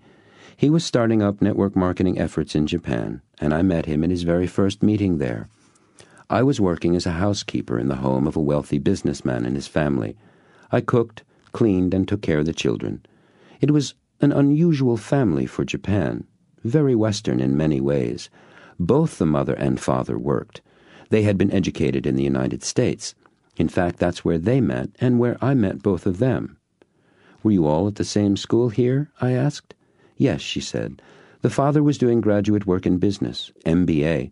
His wife was in international law, which was unique for a Japanese woman back then. Still is today, I imagine." "What college?" I asked. "Yale," she said. "What were you studying?" "I was on a cultural exchange program where drama majors were sent back and forth from Yale to Tokyo University," she answered.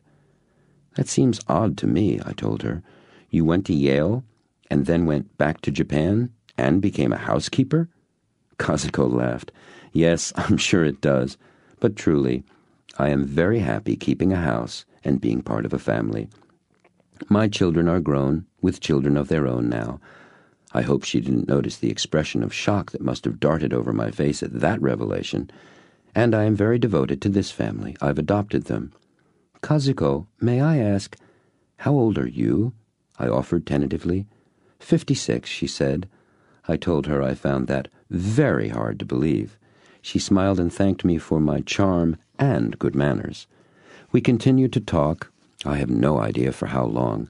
She was one of the easiest people I had ever spoken with, so natural, so effortless to talk to.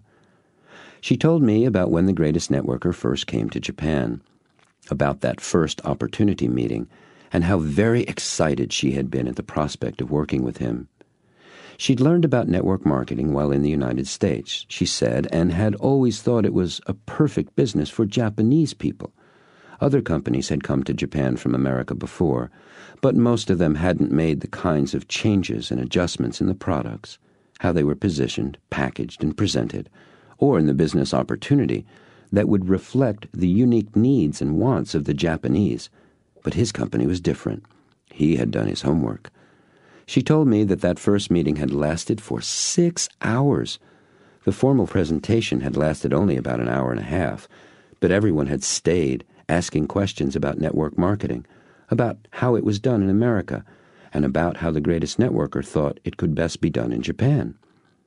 Kazuko told me that the meeting had turned into a seminar on network marketing, that my new friend had simply answered every question they asked, and that he had showed and told them all of his ideas about how the business worked best. There were a number of people there who were already involved with other networking companies, and he'd helped them too, showing them new ways to offer their products and build their businesses. People were amazed, she said. They had never met someone who was so knowledgeable and so willing to share his secrets. A few people with other companies asked if they could sign up with him, but he actually discouraged them. He told them to stay with what they were doing and offered to help them wherever and however he could. It was a remarkable evening, she told me, and then she added, "It certainly changed my life." "How so?" I asked, thinking of how I felt about, was it just this past Thursday? It already seemed weeks ago.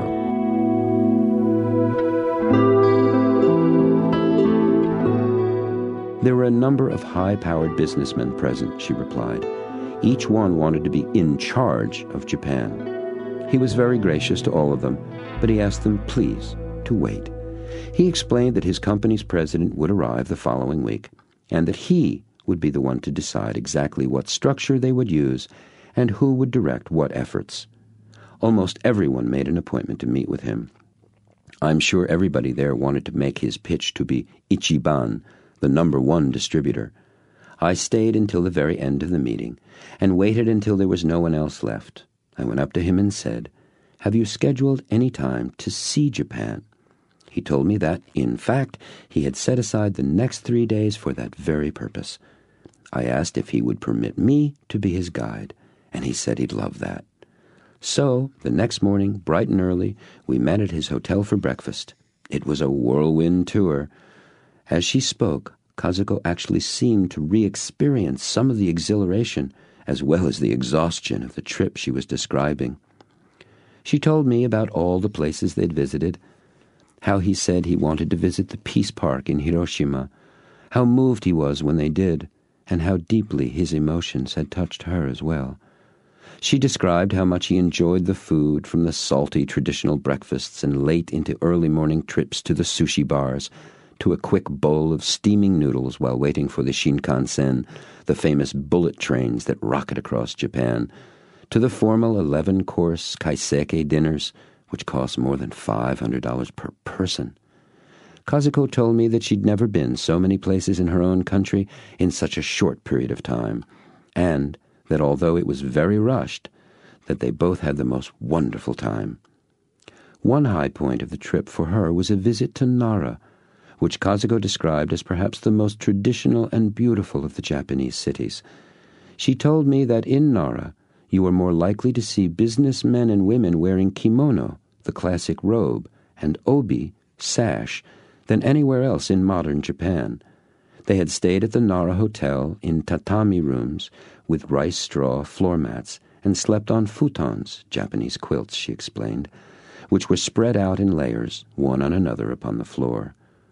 As they walked around Nara, which was famous for its Shinto shrines and Buddhist temples and tea houses, they had come upon this one magnificent house enclosed within the most beautiful and peaceful garden she had ever seen. Kazuko had told him that this was just the kind of house in which she'd always dreamed of living. She recalled how he asked if she'd like to buy the house, and how she'd scoffed at his question, saying she could never afford such a beautiful place. "I've had the same discussion with him about this place," I told her. "Ah, so?" she asked me. "Well, take good care with what you dream, my friend. I have lived in that house in Nara for 6 years now." I sat, staring at her for a long time. Finally, she broke the silence, saying, "Close your mouth now. Flies will go in."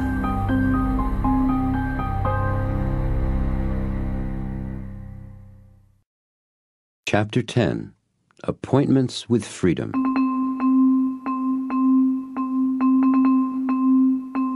I sat, still staring at the greatest networker's housekeeper, trying to grasp what she had just told me. She politely ignored my stare and continued with her recounting of my host's first visit to Japan. When they finally returned to Tokyo, she said, as they were sitting in his suite at the Imperial Hotel, he asked her what she would do to establish a network marketing business in Japan. Whom would she choose to direct the effort? With whom did she think and feel would she want to work? By whom would she want to be sponsored? It was so much more of a question that I could answer then, she told me. I knew that it was terribly important to him, but I honestly felt that any one of the businessmen at the meeting would be a fine choice, and I told him so. However, I was concerned that none of them had any network marketing experience. And he said that was really best anyway. That way, he explained, they wouldn't have to unlearn the business. It would be difficult enough to help them shed their conventional sales and marketing approaches without having to change what they thought they knew about networking, too. We talked for a number of hours, she told me. In fact, well into the next morning.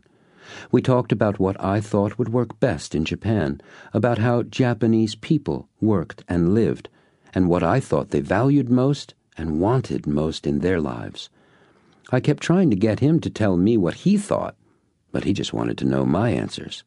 I know exactly what you mean, I told her. He asked more questions than anyone I've ever met. We laughed.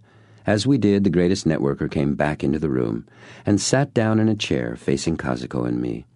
So, he asked, did Kazuko enlighten you? She was telling me about how you met, how you began your networking business in Japan, and how you never let her ask you any questions, which sounded pretty familiar to me, I told him. He laughed and asked, did she tell you she was in charge of our network in Japan? No, I said with surprise, she didn't. Kazuko-san, he scolded, tell him the truth. He chose me to be in charge of our Japanese operations, she said directly. He caught a lot of flack for that at first. His company's management wanted a high-powered businessman, but he kept telling them to give the job to a housekeeper. She laughed. Can you imagine how they felt about that? Anyway, he told them I was the best person. I understand. They argued a great deal about it. No, we did not, he interrupted. I simply made them a deal that was in their best interests. Oh, yes, you certainly did that, she laughed, turned to me and said, he told them to give me the position for 1 year, and that if I did not exceed their sales and distributor goals by 100%, he would sign over his commission checks back to the company for the next 12 months. Really? I was again amazed. Yes, she said. What's more, he never told me he'd done that. I only found out about it on our first anniversary meeting when his president and some other company officials from America came to Japan. Tell the nice man what the sales goal was, Kazuko. To reach $500,000 a month in Japan by the end of year 1, she said, matter-of-factly. And tell the nice man what you actually accomplished, he prodded. No, you tell him, Gaijin-san.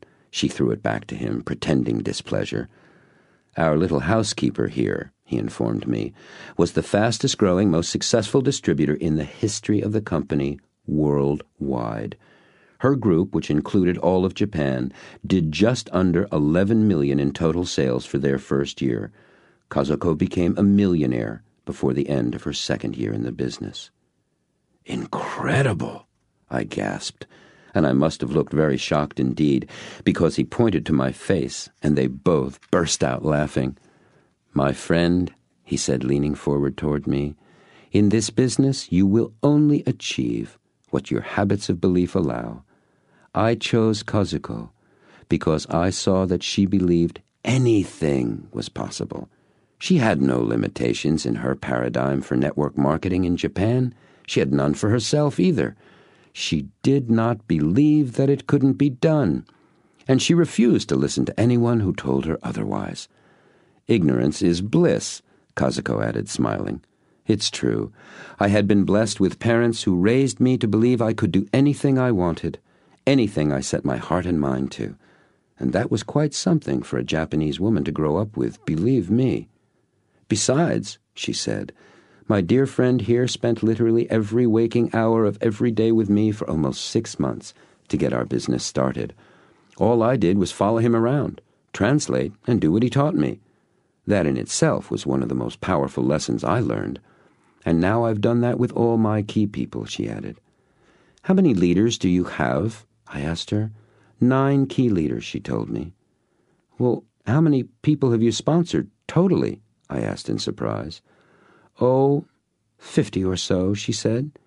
In 10 years? I asked, again, quite surprised by her answer.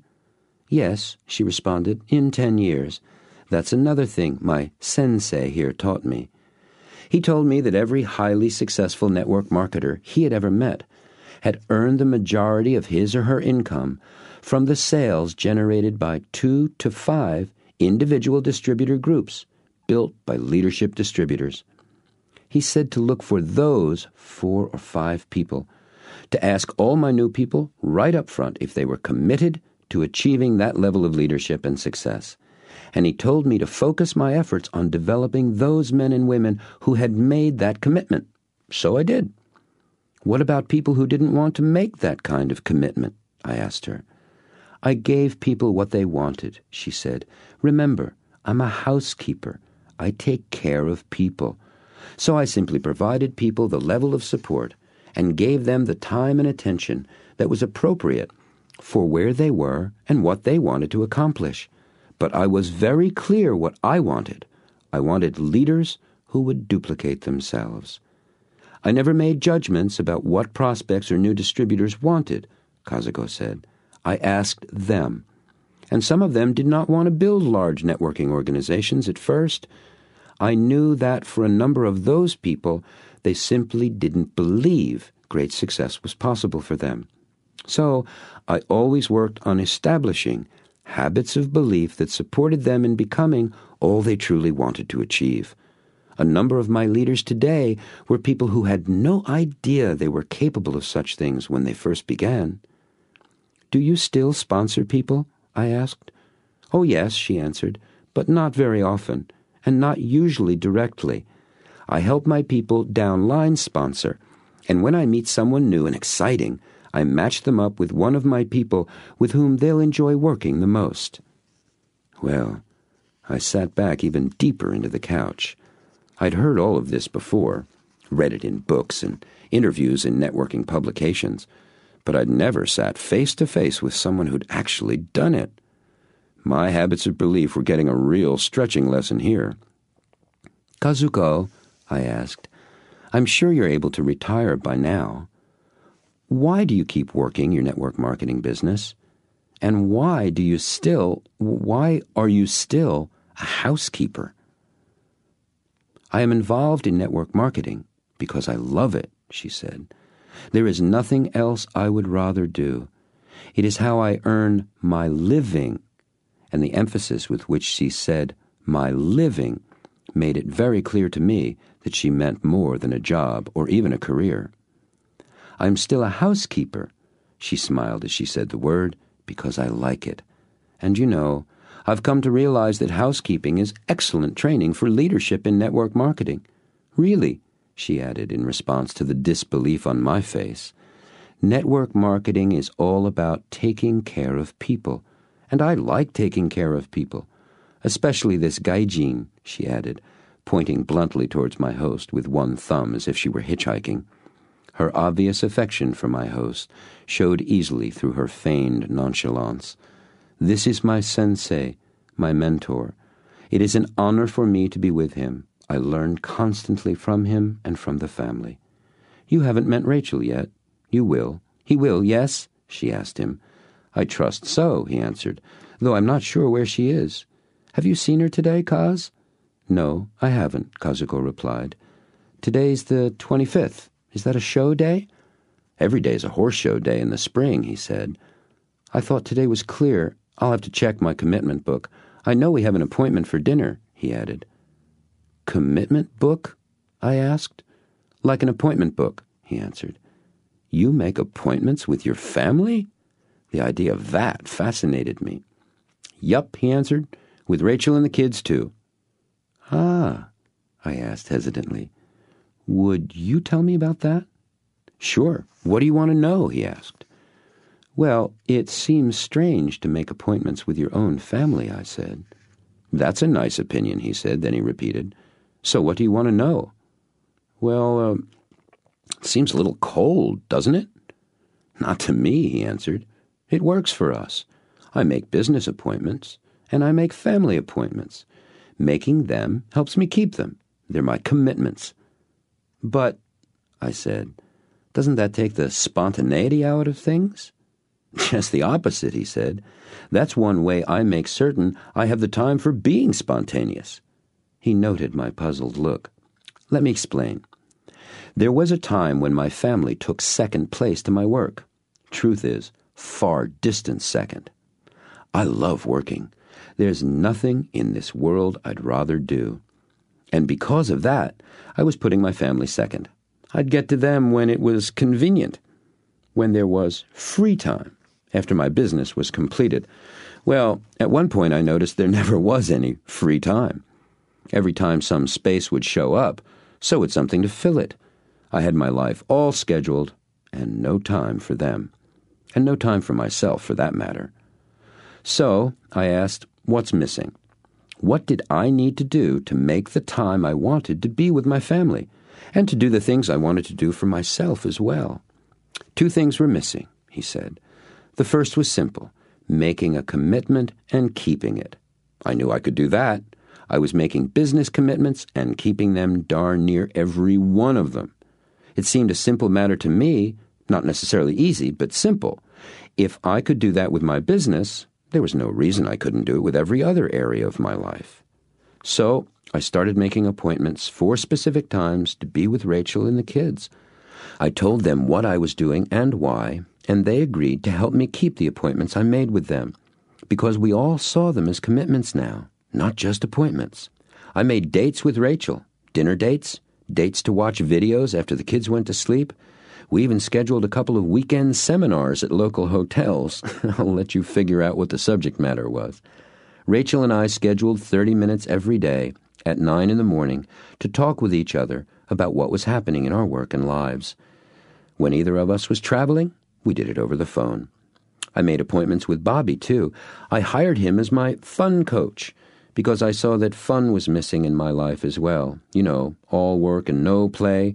Bobby'd take me out and play ball, which is how I became a t-ball coach, by the way. We'd go for walks, have adventures. I just let him be the coach and show me what to do. Rebecca was a bit more difficult at first. Her only suggestion, outside of horses, was to have me go shopping with her. Dad as wallet. Well, I'd already mastered that one, so we stuck with the horses. I hadn't ridden in, he closed his eyes, thinking, almost 20 years. And then only in a Western saddle.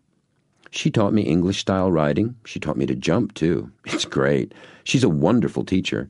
And now I have 2 lessons a week with her. Dad as student, client, and paying customer. The question of cold or spontaneous never occurs to me.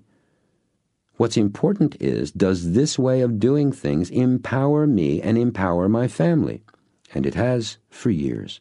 So I conclude it works. It may not work for you. No, I protested, I understand. It really sounds like a great way to make sure you balance those 2 areas of your life. I want to try it. You know, I added, keeping a commitment book like that and including appointments with your family is kind of like creating a habit of belief, isn't it? Bright boy, charming boy, the greatest networker said, just as he had done earlier with Bobby, and sounding again like the transformed Scrooge. Can we finish our talk about habits? I asked. Let's, he said, leaning forward, and rubbed his hands quickly back and forth with a smile. But first, remember I said there were 2 things I found which were missing in my being able to spend time in my life where I really wanted. Yes, you did, I agreed. Making and keeping your commitments was one. What's the other? As soon as I began to honor my commitments, what showed up immediately was how little freedom I had with my job to make new ones. He spoke slowly, and with emphasis, as if treating a very serious topic, which I immediately realized he was. I thought I was a big deal, 6-figure salary, all the benefits, called the shots. After all, I owned my own business. I was the boss. Wrong. To tell the truth, I was shocked when I saw how little freedom I actually had. He stood straight up, spread his arms as if drawing a weighty conclusion for a college seminar. Time was what was missing most, and I knew the only way to have more of it was to create my life and my work with more time to do what I wanted. And that's where network marketing entered the picture, I guessed. And that's where network marketing entered the picture. He nodded in assent. I'd known about network marketing for years. I thought it was interesting, possibly even very powerful, but I didn't really understand it. I had too much baggage from being a conventional marketing man to see what the possibilities were. You could say, and you'd be right, that my habits of belief didn't permit me to see myself being successful in network marketing. So, what did you do? I asked, fascinated. Well, I knew I'd have to unlearn lots, and I knew that would be hard for me. I can be pretty stubborn. I'll say, Kazuko chimed in. He made a face at her and continued, letting out a deep breath as he spoke.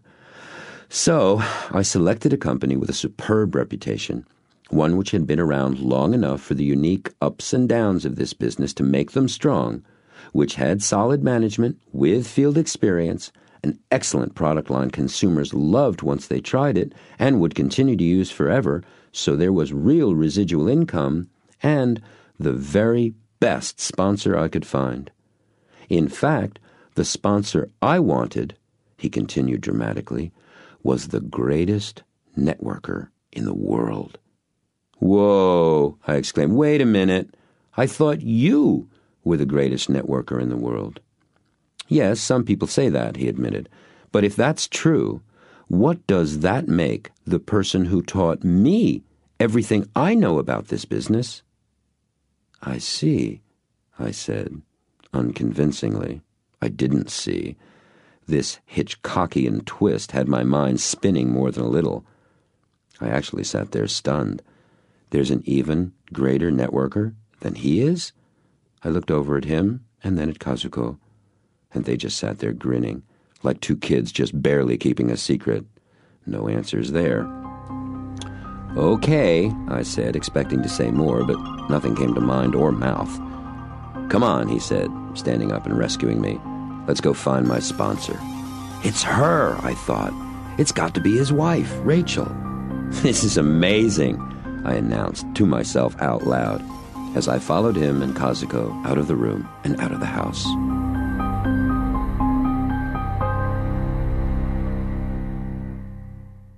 Chapter 11. Habits of Disbelief.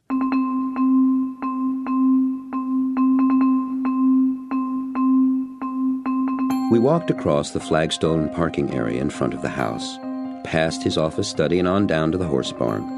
As we approached the stables, I saw a long horse trailer, the kind that would hold at least 4 horses, attached to a hefty-looking pickup truck with an extra set of back wheels. There was a clomping of hooves and the sound of voices coming from within the trailer as we walked along its side to the end, where a young woman was coaxing a tall gray mare backwards down the loading ramp. The entire length of the horse's neck and upraised head towered high above her. "Oh, come on," she chided the horse. "You know what to do. Stop being so stubborn," the girl said, as the horse came off the ramp and wheeled around, prancing and moving sideways. "Unlike her owner," my host commented. "How'd you do, Beck?" he asked the girl, who I assumed was his daughter, Rebecca. "I was awful," she said, empathetically, "but Mom was brilliant. 4 blues and 1 green. 6th? What happened?" he asked. "My saddle squeaked," came the answer from within the trailer. "She lost it, too, with the judge," Rebecca said with a laugh. "You should have seen her, Dad. She was livid. I thought she was going to punch him in the nose. She told him next time she'd oil her butt and stomped off." What's really funny," she continued, "is he's the judge she hired for the Red Mountain show." "Young lady," admonished the voice emerging from the trailer. "Forget it. Oh, I was so, that man," and the angry voice trailed off. Standing before me, clad in the high black boots, riding breeches, tailored blue blazer, and white blouse with a high collar of an equestrian, was Rachel. She pulled a net off her hair and shook her head rapidly back and forth, her thick, long chestnut hair spreading out around her head, making her look like a most attractive version of Medusa. She looked over at me, walked over to me, stuck out her hand, and in the softest, deepest, most alluring voice said, "I'm Rachel, and I am the nicest, most demure woman you will ever meet." Then abruptly changed her voice to loud and strong to the point of venomous. "And I am so ticked off that I am not fit to be pleasant to you or any other mortal. Forgive me," she declared dramatically and stomped off into the barn. I stood there in shocked silence. So did everyone else. Slowly, the silence was replaced with the kind of giggles and snickers that emerge after laughter's been held in as long as humanly possible. Everyone burst out laughing. My host, most of all. All I could manage was a smile. I felt I dared not join in. Finally, as everyone composed themselves, Kazuko said, "I go to make ready the Queen's bath. Should I up the temperature 20 degrees or so?" "Don't bother," said my host. "The minute she gets in, it'll shoot up higher than that. Boy, is she steamed. I don't think I've ever seen her so angry at anyone besides me. And that was at least 12 years ago, and I was still drinking. Whew! Rebecca, did she actually hit him?" "No, Dad," said the girl, "but she should have. It was really uncalled for. She had a perfect ride, and Cassie was perfect too. I think he just didn't want her to take all her classes." "Looks like he picked the wrong lady to be overly fair with today," he observed. "How did she find out about the squeaking bit? Did she see the sheet?" "Yeah," Rebecca said. "She made a beeline for the judge's stand after the class. We all told her not to go up, but there was no stopping her. Dad, she had smoke pouring out of her ears." "I'll bet," he laughed. "Well," he said as he turned to me, "you've just seen the most powerful woman I know being, well, powerful. Ah, me, she is something, she is." "You're beautiful when you're furious," he shouted in the direction of the barn as he grabbed Rebecca and me by our arms and started toward the house, whispering, "Let's get out of here." We'd been in the living room talking for about 40 minutes. Rebecca had joined us after her shower when Rachel came in. As she said she would, Kazuko had made the bath ready for her, adding candlelight and incense to soothe her, Kaz told us. She had laid out Rachel's favorite robe and a glass of lemonade, which Rachel now placed on the coffee table as she sat down next to me on the couch. She put her arm through mine and looked directly into my eyes and said, "Well, you must be pretty special.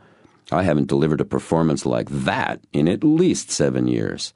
I heard the networker chuckle. "And even then I reserved my melodrama only for my husband." "So what makes you so special?"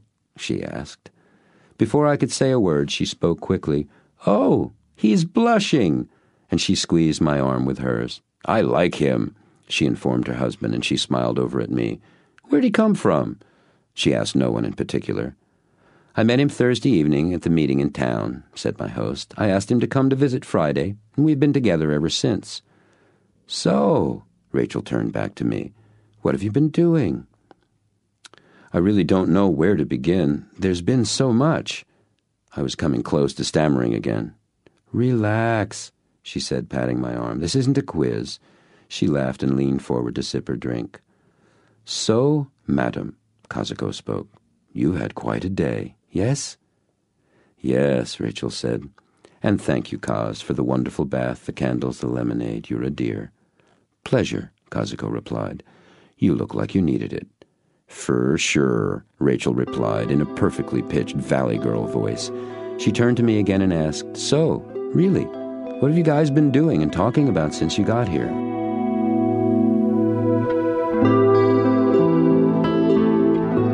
I tried my best to report on all the things we had said and done.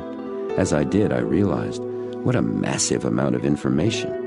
Thought, new ideas and experiences I'd been exposed to, and all in less than 24 hours. By now, I'm sure you expect me to say, amazing. So I won't disappoint you. That's precisely what it was for me. Amazing. Well, declared Rachel, when I'd finished cataloging all I'd seen, heard, and done. Seems we've all had a pretty full day. Tell me, she asked me, what's next for you? The place to start, I began, is to form habits of belief which support my goals. Bright boy, charming boy, she said to her husband. I've told him so, he agreed. Quick study, too. Good, Rachel said, turning back to me, and asked, so, where will you begin? I pondered out loud. With my goals, and some general habits of belief I already know will support whatever I decide to achieve. Want a suggestion? She asked. Sure, I said. Play with your habits of belief first. Tell me why you say that, I asked. No, she said flatly, though gently. You tell me.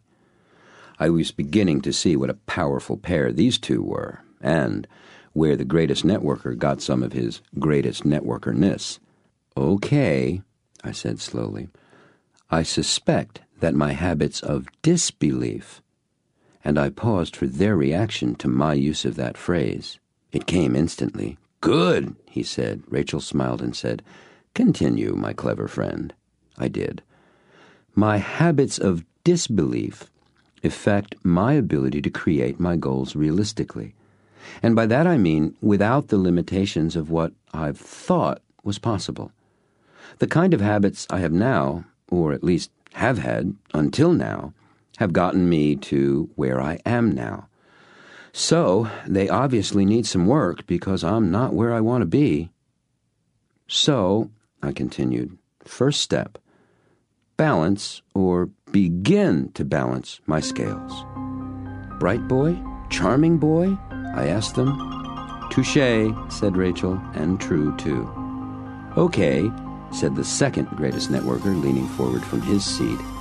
And how is that done? That's my question for you, both, I said, and I sat back, waiting to see what came next.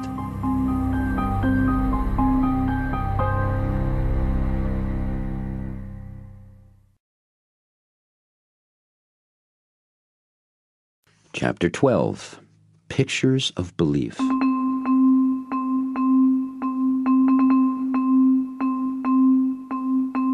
My instruction continued with a slight change of venue.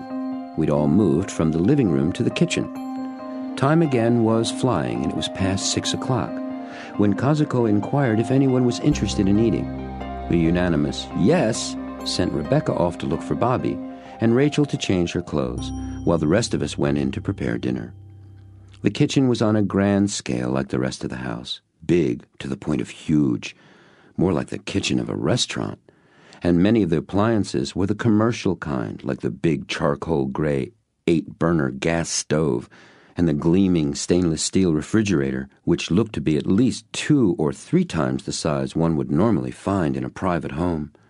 Still in all, this room, too, held a genuine warmth. Clearly, this was the center of their home.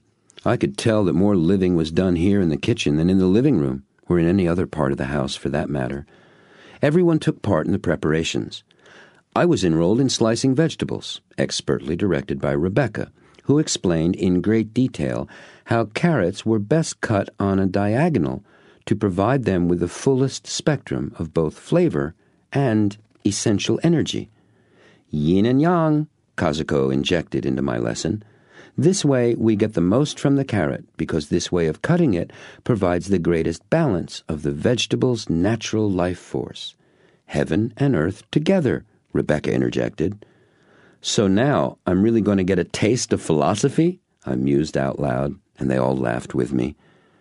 We were all working around an island in the center of the kitchen. Its top was a giant slab of dark butcher's block stripes of what I learned was teak wood. At one end was a double sink where all the vegetables and fish, shrimp and clams, some kind of thin fillets of pale, almost translucent fish, scallops, and, yes, it was, lobster, that were being used for dinner were all washed thoroughly. Above the island were a tremendous variety of shapes and sizes and colors of pots and pans hanging from a strong wrought iron affair which was suspended from the high ceiling. And the whole contraption was covered with tiny white twinkle lights. It was always Christmas in this kitchen. Our completed preparations for dinner amounted to 4 big platters. 3 were covered with assorted sliced vegetables: carrots, squash, Chinese cabbage, leeks, scallions, broccoli, green and red bell peppers, pea pods, and tiny miniature ears of corn. The other was a sumptuous array of fish and seafood, and each platter was arranged as if it were going to be photographed for a magazine like Food and Wine. We all stood there gazing at this marvelous array, until I could no longer contain myself and asked, "Now what?" "Nabe," exclaimed Bobby. "What's a nabe?" I asked.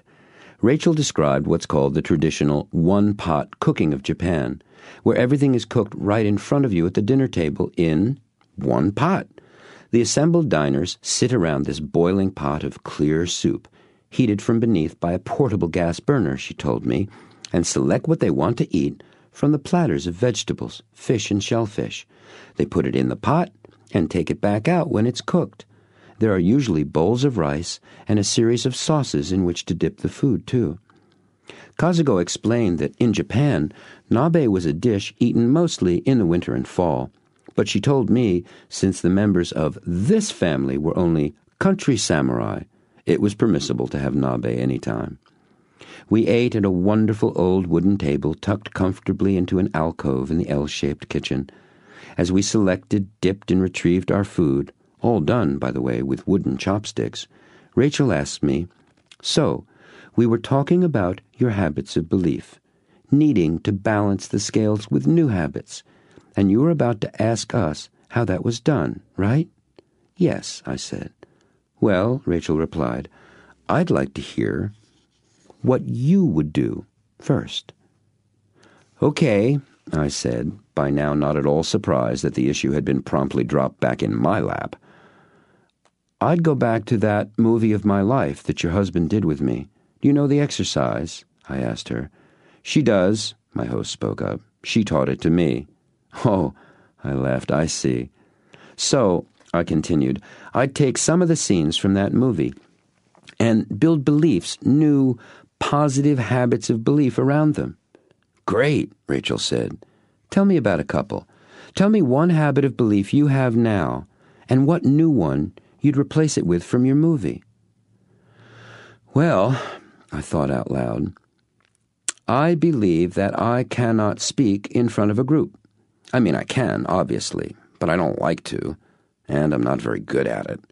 But in my movie, I was up on stage, and I had the audience responding to me just like I was a first-class speaker." "Good," Rachel said. "Describe what that's like. Give me the details. What's it like for you being a first-class speaker?" I did my best to comply with Rachel's request. I was hesitant at first. It was awkward, because it seemed like, well, a lie. She noticed my difficulty and asked me what was going on, and I told her how foolish it all sounded. "I understand," she said. "It's probably going to be like that at first. Just know that because of all the old habits you've formed over the years, these new ideas and images may seem silly to you now. After all, you know you're not a polished speaker, so the very idea of saying or believing you are something you are not seems ridiculous." "But I can see," I interrupted, "that it's the way to go. I mean, I know what's going on here is I've got one old habit rejecting a new one. It's kind of like the old habit is fighting for its life a bit." "Very good," Rachel said, and I could see she was genuinely pleased. "Charming boy," her husband added. Go on," she encouraged. "Well," I said, and sighed deeply, closing my eyes to bring to mind the image of me standing on the stage in front of that applauding crowd. I was shaken out of my imagination by Rachel's hand on my arm and her gentle yet insistent, "What were you doing just now?" "Well," I told her, "I was bringing up the picture of that scene from my movie and looking at it, remembering what it was like, what they looked like, how I felt, the sound of their applause. "Terrific!" she exclaimed. "Why so terrific?" I inquired. "Because what you just did, remembering that picture in your mind, is exactly the process you use to alter any habit of belief you have on any subject, anywhere, any time. Even though these pictures are imagined, your mind accepts them as if they were real, as if they were actual experiences you had and were simply remembering. See," she continued, "you're balancing the scales, adding new images, new pictures of your new beliefs. Your mind works in geometric progression, too. It just keeps multiplying the number of times you remember or relive the experience. And in no time, the scales will begin to swing the other way. In fact, they already have. Once they start to pick up some momentum, even just a little, swinging in a new and opposite positive direction, you'll change your actions in direct proportion to those changing scales, to your changing habits of belief. Do you see what I'm saying?" See what I'm saying. Odd. I actually did see what Rachel was saying. I had in my mind this picture of this set of scales with a pile of stuff weighing down one side, shifting and beginning to have the other side grow heavier, even begin to take on a kind of glow of importance as it sank down. I told her what I saw. Rachel sat back in her chair and looked at me with a broad smile. "I could look at you or hug you," she said. "I think I'll look first." "What does the other side look like?" the greatest networker asked me. "Excuse me?" I said, not understanding what he meant. "The other side of the scales," he said. "You told us the side that was getting heavier was, what did you say, glowing? What did the other side that was moving up look like?" I closed my eyes and imagined the scales. I described for him what I saw. I saw them moving, the scales, one side becoming heavier, glowing with a kind of, sparkle almost. The other side was much darker, yet these somber-colored shapes, they were kind of floating. That was wild. I never did stuff like this. I never see pictures like this in my mind, but it was like watching television or a movie. "What do you make of that?" he asked me. "Gosh," I said, feeling and speaking like my habitual teenager. "It's like the old beliefs are getting lighter and just floating away." "Fantastic!" he exclaimed. "What does it mean?" I asked. "No idea," he replied. "Sounds great, though, doesn't it?" I admitted it did, and it felt great, too. I actually felt physically lighter. My normal background of worry and preoccupation with the future of things was gone. In their place, I felt confident. "It's nice to have you show up," Rachel remarked. I must have looked puzzled because she arched her eyebrows and opened her eyes wide and explained, "It's nice to have you be here, right here. I noticed that sometimes before you seemed to be somewhere else, kind of there, not here." "Out to lunch?" I said and laughed. They both laughed with me, nodding their heads in a yes direction. We sat in silence for a time. My mind was flooded with images from my movie, doing things I've always wanted, acting with people in ways I've dreamed of being. I didn't even close my eyes. The pictures just flashed freely into and out of my mind. At last I said, "This is it, isn't it? This is how you form new habits, mental habits of belief that support you in creating what you want in your life. Amazing." "Yes, it is," Rachel said. "Mom," Rebecca spoke up, "tell him about your day planner, your commitment book." "What about it?" I asked, turning to Rachel. "You know what a day planner is," she asked. "A daily calendar book where you keep appointments and stuff. Like the commitment book your husband told me about," I asked in return. "Yes," she said, "exactly. Becca and I each have a clear plastic insert in our day planners. Same type page slipped inside, both sides, so you can read it whether it's facing left or right, with a complete description of all of the habits of belief we want to create on them. We read them every day, first thing and every night, just before we go to bed. Throughout the day, whenever I glance at my commitments and things to be done, I pick out a sentence or a whole paragraph, read it, then close my eyes and imagine the picture of me doing that or being that. I guess I probably do that 20 or 30 times every day. I've done it for years now. That's how I got my horses, Rebecca told me. I put a couple of pages in my 3-ring binder notebook at school. One was the story I wrote about me having my horses. The other was a whole bunch of pictures cut out from magazines and books. She added confidently, I thought Dad was going to shoot me when he found the horse books I used from the library with the pictures cut out. I did shoot you, he replied. I have a picture of me doing so in my commitment book. And we all laughed. Seriously, Rebecca said, I looked at it every day, lots of times. One day, she said, covering her impish smile temporarily with her hand, I was looking at it in English class when the teacher snuck up behind me and asked what I was doing. I was really embarrassed. But I told her the truth, what it was and what I was doing it for, and I guess she thought it was okay. Okay? Her father interrupted. I'll say, he said, as he reached across the table and messed up the hair on top of her head, all to Rebecca's protests of, Dad! The teacher made the whole thing into an assignment, he said, with obvious pride and delight. She had Beck's entire class construct their own stories of belief they wanted. Bring in magazines, not books, he said, glaring at Rebecca. Cut out pictures and paste them on the back side of the stories they'd written. She even made a requirement that they all include in their stories and pictures getting an A in English that term. No kidding. Did they? I asked Rebecca. Yes, she replied, shyly looking down for a moment.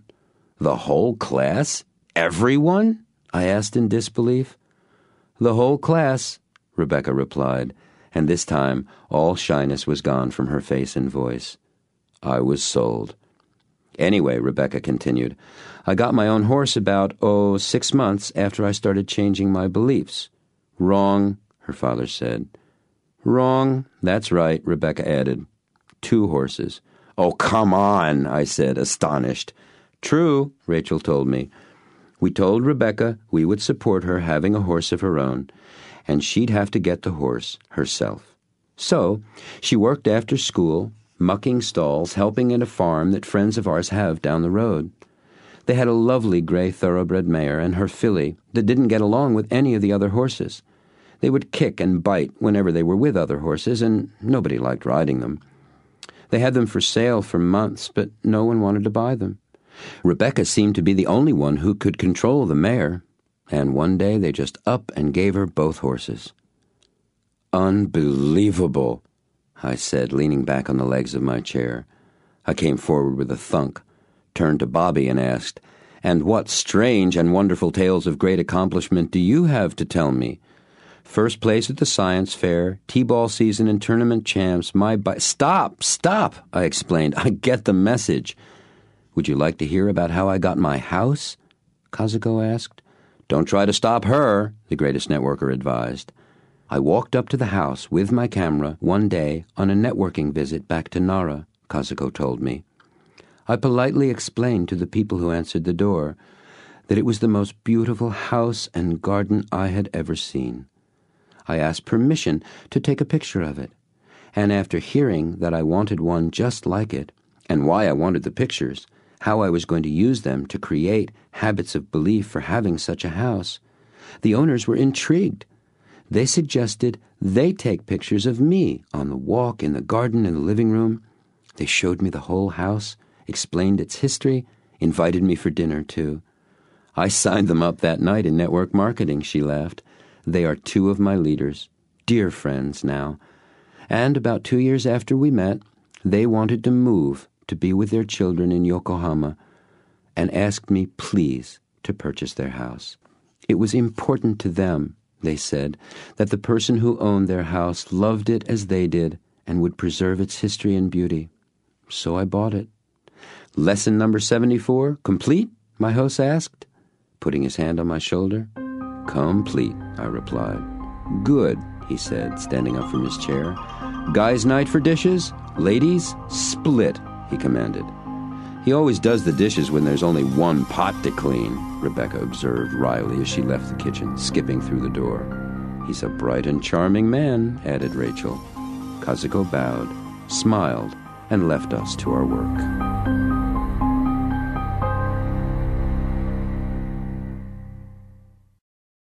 Chapter 13.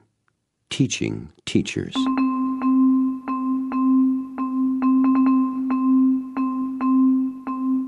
As we were leaving the kitchen, the greatest networker turned to me and asked, "Did I play billiards?" "Pool?" I asked in return. "No, billiards," he replied. "No pockets, 3 balls, 2 white, 1 red."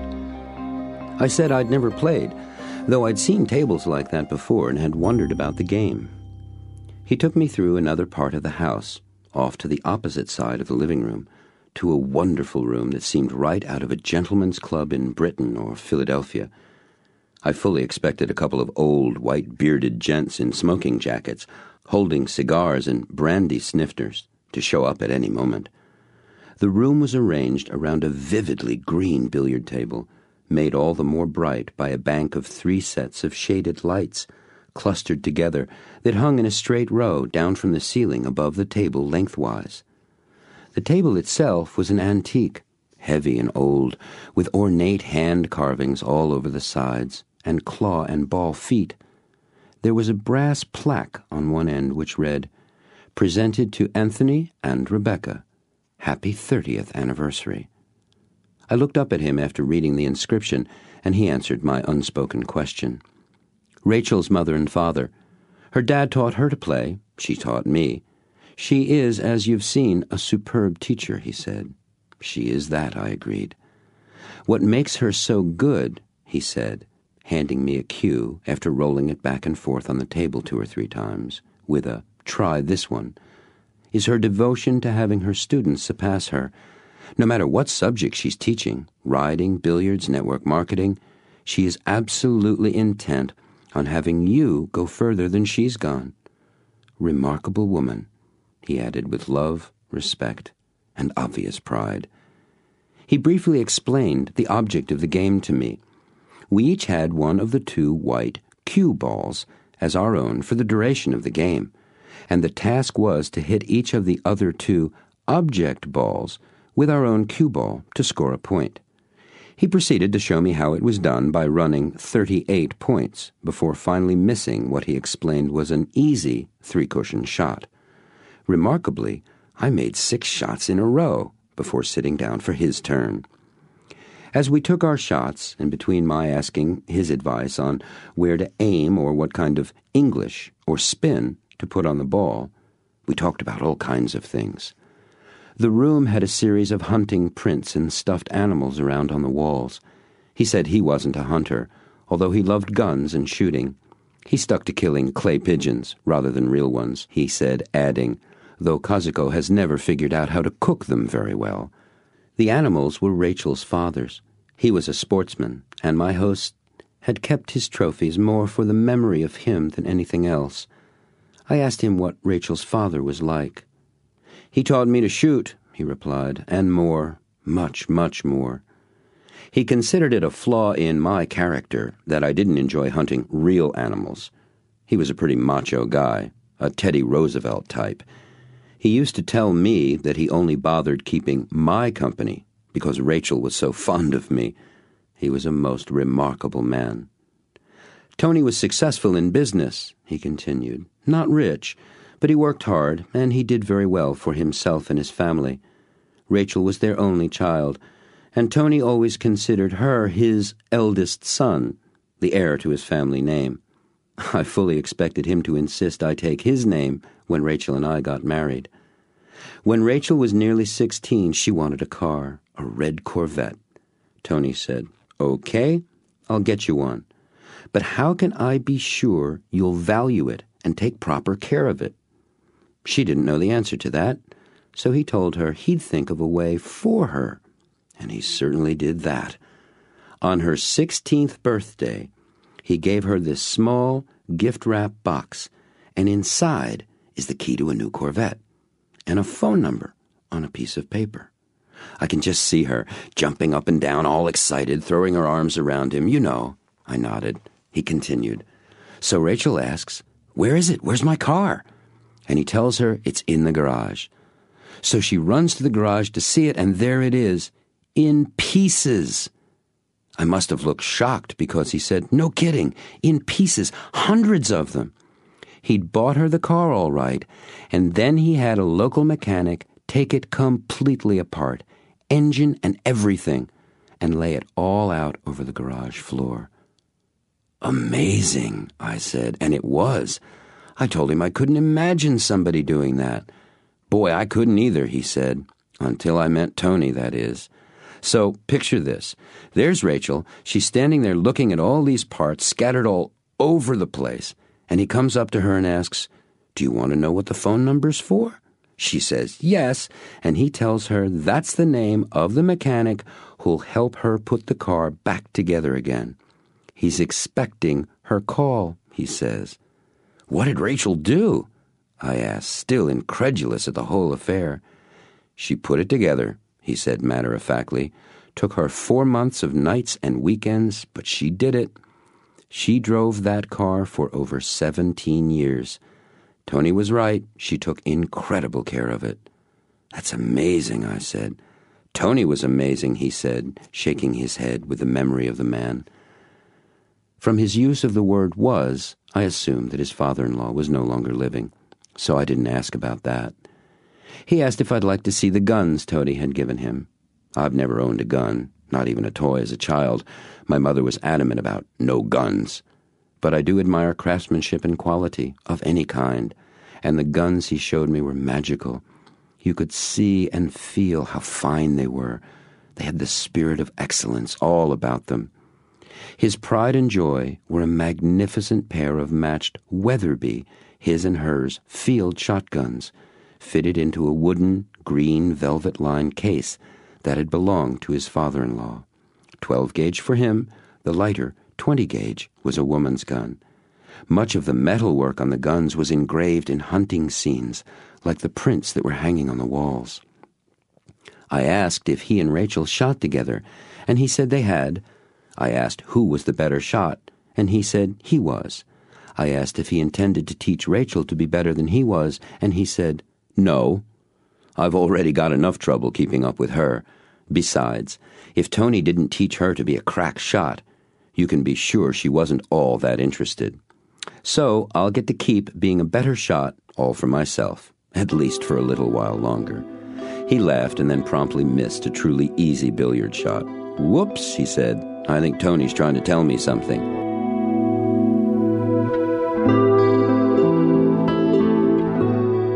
We played and talked for another hour or so. I did well, especially for the first time playing the game. He showed me how to make the basic shots, the break shot, and how to use different kinds of English for different situations. I thoroughly enjoyed the game. Billiards is very much like network marketing, he told me, in many ways. It's a game of position. Certainly the shot right in front of you is important, but you must also think ahead, 2, 3 shots or more. You want to make the first one successfully, but you're always planning for the next one, where the balls will end up after you complete that shot. That way, you can easily string together 10, 20, 30 successful points or more. "Don't you lose your focus when you're planning so far ahead?" I asked.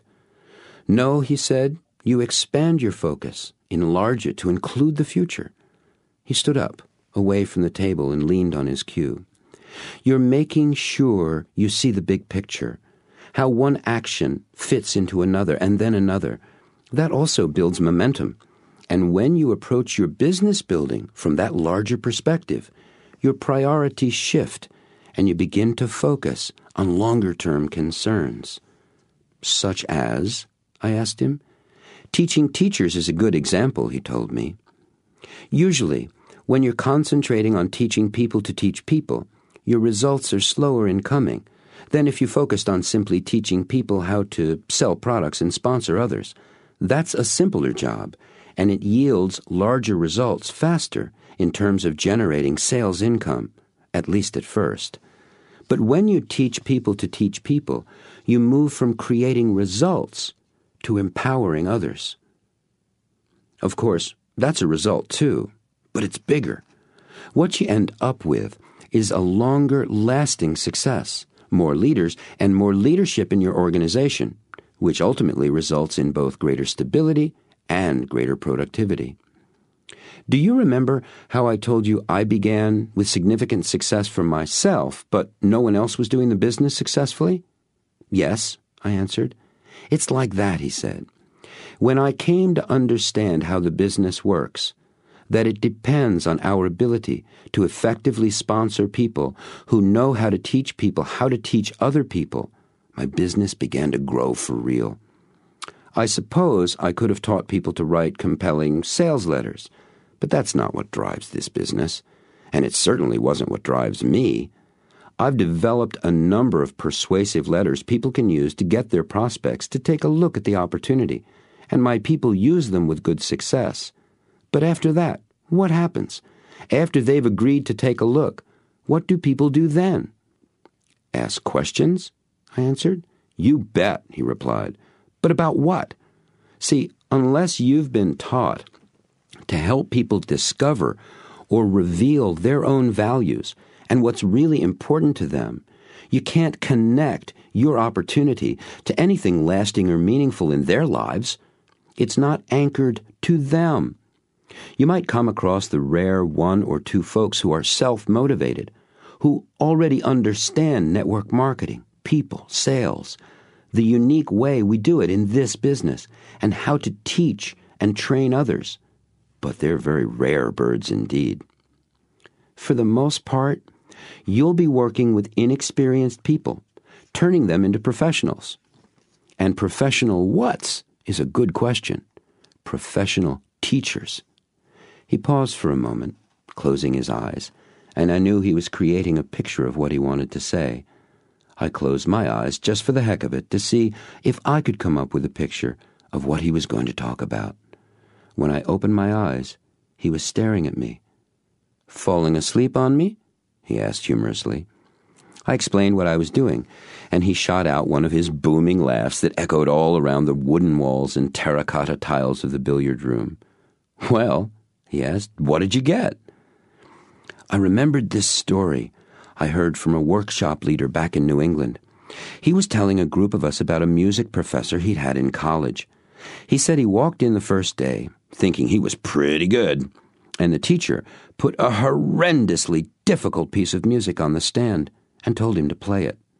Well, he slaughtered it. He was awful. His teacher sent him home to practice. Next week, he showed up for his lesson, expecting to play the piece he was given for homework. But instead, the teacher put on a new, even harder piece in front of him. He thought he was bad before, but this was ridiculous.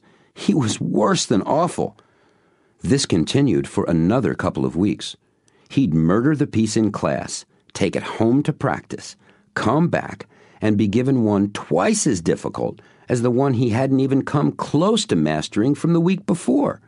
Finally, he was so upset and frustrated, he exploded all over his teacher. "Why this? What that?" And the teacher pulled out the very first piece he'd given him and said sternly, "Play it." And he did. Beautifully. He was amazed. The teacher took that one away and put the second lesson on the stand and said, "Play that." And he did. He was great. So he looked at the teacher, and the teacher said, "Robert, if I left you to your own devices, you'd still be practicing that very first lesson, and you still wouldn't be able to do it right. I don't care about your playing one piece. I care about your playing." "That's what I got," I said. The greatest networker just looked at me in silence before he replied, and he was visibly excited, and he began to pace about and gesture as he spoke. "That's a fantastic story," he said. "That's great. It not only illustrates teaching somebody more than, well, like teaching a man to fish instead of giving him a fish. You know, when you teach him to fish, you feed him for an entire lifetime instead of just one meal. But it also illustrates the whole business of stretching, going beyond your comfort zone. That student was stretched far beyond where he himself would have ever gone all by himself. Boy, he had a great teacher. I'd like to have that guy in my networking business. What guy? Asked Rachel, entering the room. And to her husband asked, Ready for our walk? She was dressed in jeans with a chambray work shirt and a pair of used canvas keds. She looked like a college girl. Sure, let me change. I'll be right down, he said. He was still dressed in his sarong. I noticed I was, too. No need, she said, and tossed him a pair of jeans and sneakers with socks. Great, he said. I'll get these on. Tell Rachel that story you just told me, then come for a walk with us, okay? I looked at Rachel. He asked you, she asked. I pointed to my sarong. Whoops, she said. Your clothes are still in the bath, yes? Yes, I replied. Come on, she said, and signaling me to follow her. Let's get your clothes, and you can tell me your story. Okay, I agreed. And as my host ducked into the small bathroom off the billiard room, I walked with Rachel to get my clothes and told her my story. She had much the same reaction as he had. What a great story, she said. Can you say more about teaching teachers? I asked. As we reached the bath, I picked up my clothes and must have looked a little lost. There was no room to change in. Rachel smiled, pointed to the clothes in my hand, and just said, Please, as she ducked out of the room to wait outside, leaving the door slightly ajar so we could continue speaking. As I changed, she explained about teaching teachers, speaking loudly so I'd hear her clearly. Have you ever seen a karate master break through boards or bricks, she called. Yes, I said. Can you picture where he is concentrating all his energy? Toward the center of the middle board, I reasoned. No, that sounds logical, but it doesn't work that way. He directs all his energy to a point just below the last board. That's where the focus is, the goal. In that way, the karate master assures that the force of the blow will carry through all the boards or obstacles in the way. Of course, you need to teach people to use the products and recommend them passionately to others, and they need to know the high points of the compensation plan, and above all, to have a deep, abiding respect and pride in network marketing itself. All that's important. But more than anything else, they must be taught to teach others to succeed. I stepped out, now dressed, and her voice dropped to normal volume as I appeared. That's the selfless quality most every leader in our business possesses. Do you know what I mean when I say, take a stand for someone or something? She asked. I think so, I told her. Taking a stand is like, well, stand by your man. How's that for someone who doesn't know anything about country music? Rachel laughed. Very good, she said. That's what I mean. It's like sticking up for someone, like the Queen's champion in days of old when knights were bold. In our business, you take a stand for the people you sponsor. You champion them and their success. The shortest and most direct way of doing that is to teach them to teach others. Well, truth is, she added, you teach them to champion others, to take a stand for their people. That's what the professor in your story did for his student. He took a stand for what was best in his student. Sometimes doing that requires you're giving people a rough time. Sometimes being stretched hurts, especially if your mind isn't flexible and isn't used to it. That's another benefit of working on your habits of belief. You get used to stretching on purpose. It makes you mentally flexible, she said. And we had reached the front door where her husband was waiting for us. So, you want that teacher in the story in your network? She asked him. Sure, wouldn't you? He asked. She poked her finger into his chest and said, I've already got him. Kissed him on the cheek with a playful growl, and opening the front door said, Let's walk, gentlemen.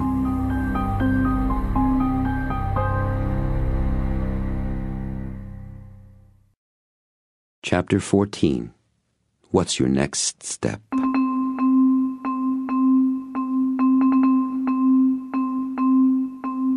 The sun had come very close to setting completely, as we walked out and down the winding, tree-lined drive away from the house. It was a warm evening. The trees' new leaves shimmered as their tops and branches rocked, dancing gently in the welcome breeze. We didn't speak for a long time, the only sound being that of our sneakered footsteps on the blacktop drive. I was again reflecting on all I had done and seen and heard in the last 2 days. 2 days! It was a week's worth. No, more. I looked over at them, walking hand in hand together. They were quite the couple. Handsome, beautiful, powerful, successful, and yet so real, so wonderfully human. All I wanted to be. I suddenly felt an urge to be with my wife, Kathy, and the kids. Boy, I'd cheated them, I thought. I'd taken myself away, hidden from them as I'd been hiding from everything else. I let out a sigh and looked down at my feet as we were walking. "He's thinking," Rachel commented. "He does that," her husband replied. "Why is he looking down at his feet?" Rachel asked. "Snakes," her husband said. "He's protecting us from the snakes." I laughed. "New habits, my new friend?" said Rachel. "The moment you notice you're thinking in old ways, adding to that other side of the scale, just run your movie, pick a scene, any scene." "Ah," I sighed again. "Is it really that easy?" "Yes, sir," she said. "It just takes time. Remember how long it took the old ones to pile up in there." "Yeah, I know," I said. "There's another matter," the greatest networker, the male one, added, "and that's, to what are you committed?" "My wife, my children, myself. And I'm committed to being a success in this business," I said, looking over at them. "So, what's your next step?" he asked. "Gosh," I said, sighing again, and this time allowing all the air to leave, leaving me completely empty. As I sucked in my next breath, I leaned my head back and closed my eyes. A flood of images came into that movie theater in my mind. Scenes of me talking with people enthusiastically, happily, people with whom I'd been reticent to speak with for some kind of fear or another, people like my boss at work, Kathy's dad, he was a tough cookie, others too, strangers, old friends, people I thought wouldn't want to hear what I had to say about network marketing.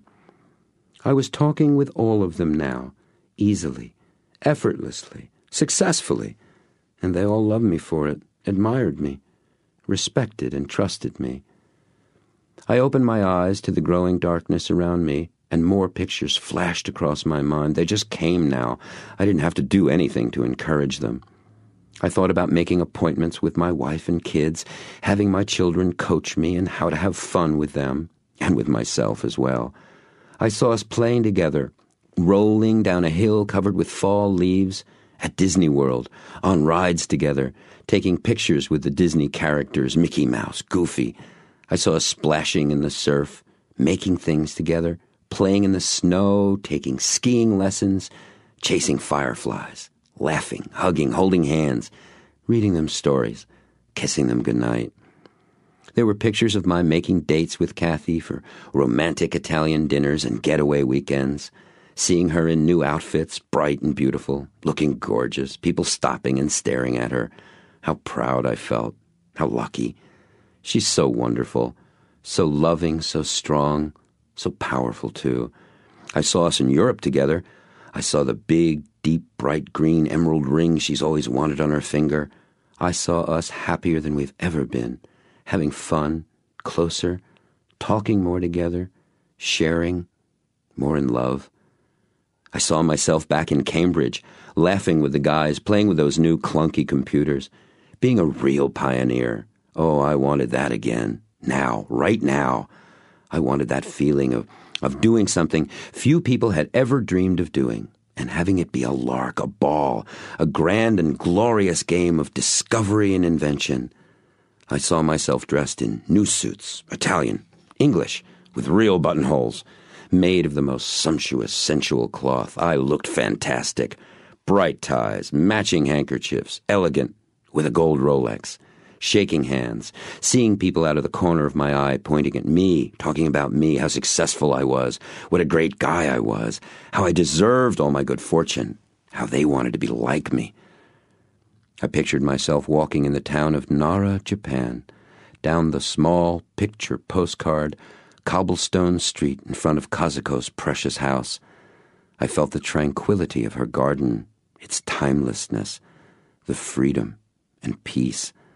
I felt at home there, on the other side of the world, and I loved having her as my friend. I saw myself all over the world, in China, Russia, all kinds of places, talking with friends, being welcome, valued, honored. I conjured up pictures of me speaking to groups of people about network marketing, sitting, speaking earnestly with them, answering all their questions. I saw myself teaching people, reaching out to them, caring about them, for them, revealing their dreams, showing them ways to accomplish their goals they never even imagined were possible before. I saw myself as an inspiration for people, proof that they could do it too. Look at me, I saw myself tell them. If I can do it, if I can succeed, so can you. Come on, just change your beliefs. Just know that you make it all up, so you might as well make up living your dreams. Come on, come with me. I stopped walking and looked around. I was alone. I looked back up the long drive, but there was no one in sight. I smiled and sighed. They knew, I thought. They knew. I walked along the shadowed drive, flitting between experiencing the special shapes and sounds of the country evening and the parade of pictures that marched through my mind. I got to the parking area at the end of the driveway, which was awash with floodlight. There was a large piece of paper placed beneath the windshield wiper of my car. I walked over, lifted it free, and read the handwritten note. You're welcome to spend the night. Your bed is ready. But we thought you might want to go home and be with your family. There's a hot cup of tea and a travel mug on the seat of your car. It will help you stay awake and alert. Come to the hotel next Thursday. I'm the guest speaker. Call whenever you want. You're very special to us. I looked up at the house.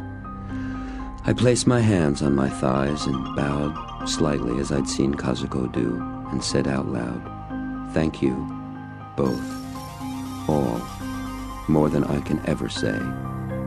Yes, I thought, I do very much want to be with my family. I got into my car and drove home.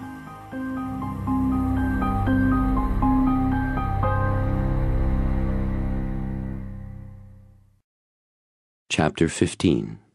The Beginning.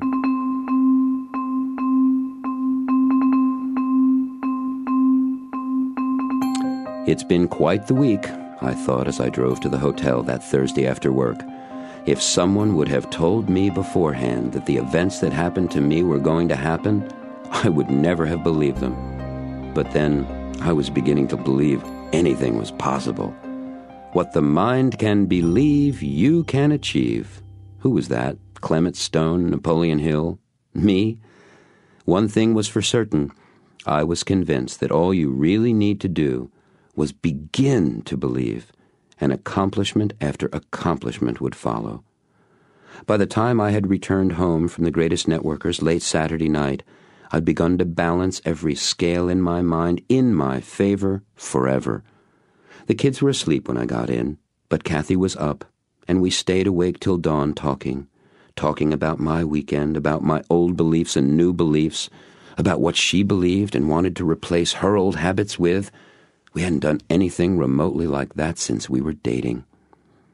Even though I was dead tired from lack of sleep, that Sunday was the most fantastic day. We went to a special place Kathy and I knew since we'd first arrived here.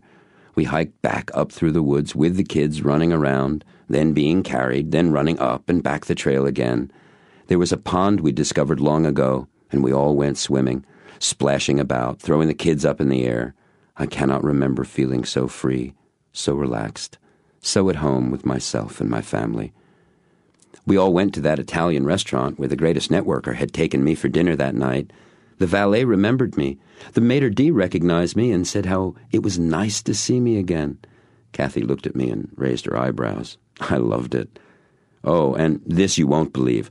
Remember, I was the guy who hadn't sponsored a soul? Well, guess what? That week, 3 new people. That's right, 3. And tonight, 2 of them were coming to the meeting, and each one was bringing a guest. No kidding. Oh, and that's not the best part. One of the people I sponsored, my boss. He'd come into my office the day before, just before lunchtime. He said, "Man, I don't know what you're taking, but I want whatever it is now." I laughed and told him if he'd buy me lunch, I'd give him a year's worth. He signed up with me right then and there. And it got even better.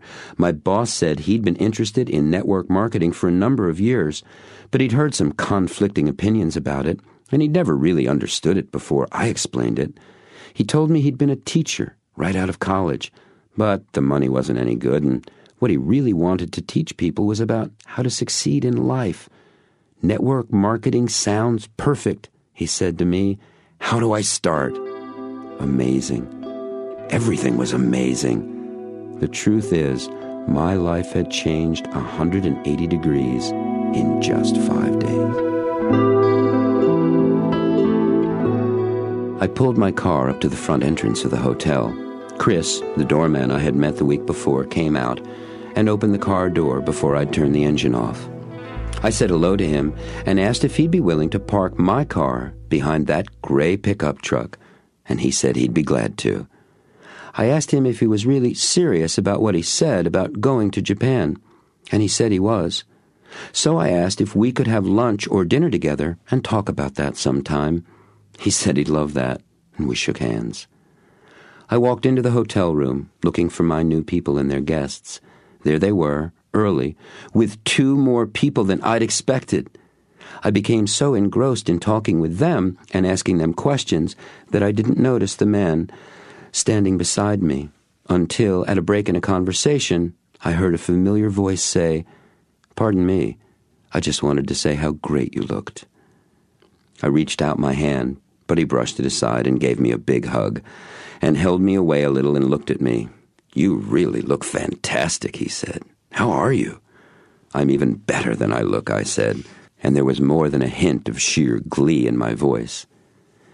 He nodded his head up and down, and then laughed that patented booming laugh of his. "I'll just bet," he said, his smile growing even bigger. "Meet my friends," I insisted, and he did. I introduced him to them, and I could tell by the expression on their faces that coming to the first meeting and being introduced to the greatest networker in the world was a tad more than they thought they'd signed on for. It was great. I stood back just a little as he welcomed them and began asking them questions. A couple of times he glanced over at me with an appreciative look and a nod as he learned that I had just sponsored them and how excited they were to be here. It felt so great.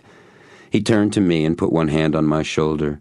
"You are one very quick study, my friend." "I've had a superb teacher," I replied. "Thank you," he said, with genuine warmth and a squeeze on my shoulder. "Now," he said with a deep breath and a smile, "are you ready to surpass your teacher?" I looked into his eyes. There was no expression I could read there. I knew there wouldn't be. I closed my eyes and took a very deep breath. Images cascaded through my mind, vivid ones of me as a dynamic, capable, and powerful leader. "Yes," I said, opening my eyes and looking back at him. "Good," he said. "The meeting's starting. Let's sit down." The meeting was one of the best I'd ever attended. The energy was high, there was humor and laughter. It flew along from speaker to speaker, and I could tell by the faces of my guests that they were finding it interesting and involving too, and they were pleased they'd come. At last they introduced the greatest networker to an immediate standing ovation speckled with cheers and whistles. He stood in front of the group, acknowledging our applause. After we'd finished clapping and sat down, he remained standing there silently for a long time, just looking at us. He seemed to take in each and every face in the room. At last he spoke. "Tonight, I am going to show you the secret for success. Now, if you're listening very carefully, You noticed I said I am going to show you the secret. I didn't say I would tell it to you. You've all heard The Secret for Success many times, and for some of you, hearing it has made a tremendous difference in your lives. But for most of us, just hearing about something isn't enough. Many of you have read about The Secret for Success as well. And although some of you have gained much from what you've read, the information alone was not enough to make a profound difference in the way you live and work. Do you remember, as a child, how you learned to walk or ride a bicycle? You were shown. You watched grown-ups walking. You saw how they did it. Then someone walked with you, helped you, picked you up when you fell, all the while holding your hands as sooner or later you boldly stepped out, moved your legs, and you walked. You were free at last. Someone put you on a bike and ran along beside you, holding the seat to keep it steady so you wouldn't fall off, and showed you how to do it. And one day, perhaps minutes after you were first shown how, maybe hours or even days, you rode that bicycle. It wobbled. You were afraid. But finally, you took off down the sidewalk, riding that bike all by yourself. You were free at last. In each instance, although you knew much about how to walk and ride, that knowledge alone wasn't enough. You knew all about how, but you couldn't do it yet. Knowing that information wasn't enough. In fact, what you knew was actually of little use to you. Looking back on it all, you might assume that what you thought you didn't know was the secret. That once you got that knowledge, once you learned that one thing you knew that you didn't know yet, then you walked, and you rode your bike. But if you think back very carefully, you'll discover that the secret to walking and the secret to riding did not come from what you knew, and it did not come from what you thought you didn't know either. That special secret lived somewhere in a vast expanse of unexplored knowledge, what I've learned to call what you don't know that you don't know. Am I confusing you? I hope not. It's really very simple, but it's the most powerful source of creativity and energy for accomplishment any of us can tap into. What walking and riding a bicycle are all about is balance. Balance is not something you have, like a possession. It's not something you do, such as moving this way or that, although both are required to some extent to achieve balance. You see, balance is a state of being. You either are in that state or you are not. You are either walking or falling down, riding or crashing. Balance is the key. Once you attain the state of being balanced, you've got the secret. No one will ever take it away from you. It cannot be lost or stolen. It cannot even be forgotten, although you may experience moments when you don't remember that you remember, but they don't last long. So, why am I telling you all of this? Some of you are asking yourselves that very question, and his booming laugh filled the room as he said, "I can see by some faces that you are. Good.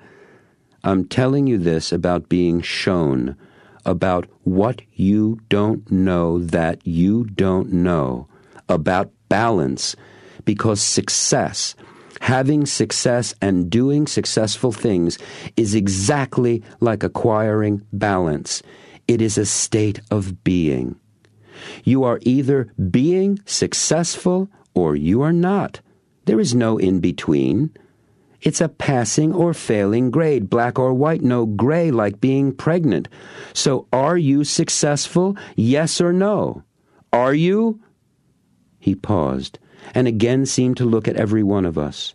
For my part, I asked myself the question, yes or no, was I successful? I answered immediately and out loud, Yes. He looked directly at me. You answered yes, he asked, moving from the podium over to the side of the stage closest to me. Will you stand up, please? He requested. I did. You are successful, he said. That's wonderful. Tell me, when did you realize that? Sunday, I said. This past Sunday? Yes, I laughed, just this past Sunday, and I could hear the chuckles behind me throughout the audience. Please, come up on stage and tell us what happened, he asked. I took a deep breath and looked at him. He smiled and encouraged me to join him on stage. I went up and stood next to him. He introduced me to the audience, asked for a microphone for me, and as the man with the mic wired me for sound, he explained how we met. He told the people about the man he first saw 1 short week ago, sitting in his hiding place in the back of the room. He reported in specific detail how I had described my business to him, how I had felt about that then and what I was planning to do. That just this past Thursday, I'd been at my last meeting. I was quitting the business. He told them about the success I had achieved, sponsoring new people, having my guests present tonight. He described my guests, how they seemed to him excited and enthusiastic about being here, how when he spoke with them, they had told him that discovering network marketing, finding a place and people who honored their values, that gave them a way to fulfill their life's purpose, was something for which they'd each been searching for years. He told the audience about my life purpose as I had shared it with him, the things I valued and what they meant to me and what they provided for me. As he spoke, I was touched by the pride that was evident in the way he talked about me. Literally, tears welled up in my eyes, and I found myself raising my glasses to wipe my eyes clear as well. No one had ever said these things about me before, and certainly no one had ever done so in front of a few hundred people. He said I was an inspiration for him. He said he was so proud of me. He called me a young master. And then he said, I promised that I would show you the secret for success. He put one arm around my shoulder, pointed to me with the other hand, and said, Here it is. The silence of the room was a roar in my ears, the faces staring up at me a blur. I had the sensation of falling, yet I knew I was standing, floating, yet I knew my feet were firmly planted on the carpeted stage. An image swept into my mind. It was crystal clear, sharp-edged, vividly bright. It was a room filled with people, seen from the stage. I was the one in front looking out at them. They were standing, applauding, cheering. I had given them something that had made a difference to them, something that moved and touched them, something that empowered them, inspired them, and they were acknowledging me. They came up to me on stage. They were shaking my hand, thanking me, telling me how much what I had said and done had meant to them. One woman in particular stood out. She had hold of my hand in both of hers, and she was saying, Thank you so much for showing me my life's purpose, for showing me how to believe in myself. I was snapped out of my movie by the greatest networker's arm, still around my shoulders, giving a firm squeeze and then letting go. He stood back and looked into my face and eyes. You are very special to us, he said. Now, show them success. And he walked off the stage. In an instant, the people were on their feet applauding.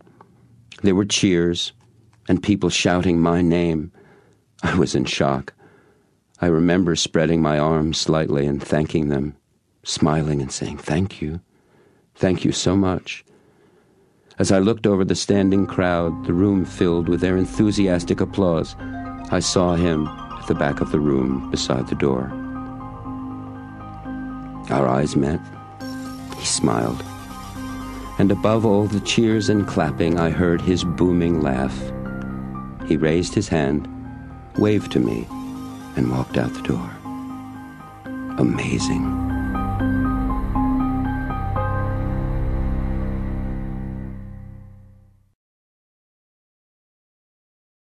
Epilogue.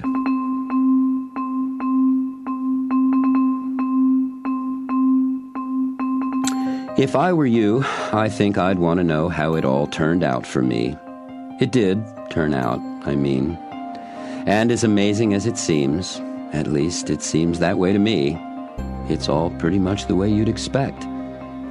That Thursday night 5 years ago was the first of many, now countless, wonderful evenings where I've been able to show people what it takes for them to be successful. It's what I do for a living now. My network marketing business prospered from then on.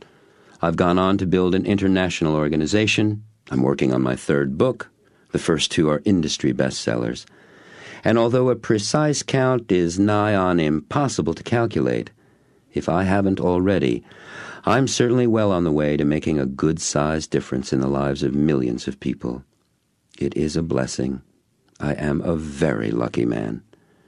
I've achieved pretty stunning success in every area of my life. My relationships and partnerships, especially with my family and friends, are the greatest source of pleasure and satisfaction in my life. I am rich, a millionaire, actually a couple of them by now. I've been to Japan, China, and Russia, and lots of other places I never even dreamed of. And Disney World. Remember how much I wanted to take my kids there? Well, we go twice a year now, except it's not just with my kids. Kathy and I take a group of about 50 kids who are part of a program my network organization and I are involved with that helps abused kids in our city. My own kids get to be the hosts, and they dearly love that. So do I. A fairy tale life, problem-free? No way. Truth is, I've had more than my share of problems. If anything, as my dreams and achievements grew larger and larger, the roadblocks that seemed to come up got bigger and more impressive, too. But along the way, I happened upon a life lesson that has given me more freedom than almost anything I ever learned. It is simply this. We are that problems are bad. That we are that problems are bad isn't just what we think, and it's not just a feeling we have or wisdom to which we adhere as a truth. It's a way of life for human beings. Usually, we are as unconscious of it as fish are of the water in which they swim. Problems are bad. That's the way it is. That's the way we are. We are born, we eat, we breathe air, and we are that problems are bad. But what if problems were not good or bad? What if they just were? And what if, because problems were just things that happened, we could make them into whatever we wanted? Whatever served and empowered us at that time? What if every time a problem occurred, we chose to have it be fun? At a certain point, when I was tired of problems being bad, I decided to have them all be as Richard Bach described in his wonderful book Illusions. There is no such thing as a problem without a gift for you in its hands. You seek problems because you need their gifts. The day I started seeing problems as gifts was the day my life became Christmas and my birthday, 365 days a year. In fact, I could fill another entire book with all the marvelous gifts that have come to me since that fateful evening when I first met the greatest networker in the world. Are you wondering if I finally did buy his house? Yes, I did. You may remember I had a vision of sitting in his study office, speaking with a young woman, much the same way he and I sat there so long ago. That's happened many, many times now. And if you're wondering, do we see each other? Yes, we do. Our families are quite close. He and Rachel moved to a plantation in Kauai in the Hawaiian Islands about 2 years ago. We spend Christmas with them there every year. Bobby's in school in Germany. Rebecca opted not to go to college. She's teaching riding at a stable in Virginia. Kazuko goes back and forth from Nara to Hawaii. Everyone's well and happy. Really, it's just as you'd expect them to be. When I set out to write this book, I hoped I would do a reasonable job in telling this story as it happened. Now I feel sure I've done that, but I still have a question. I wonder, are you convinced, beyond all shadow of even the most fleeting doubt, about the awesome power you have to change your habits of belief? Do you know fully and completely what a tremendous impact doing that will have on your life and on the lives of countless people whose lives you touch?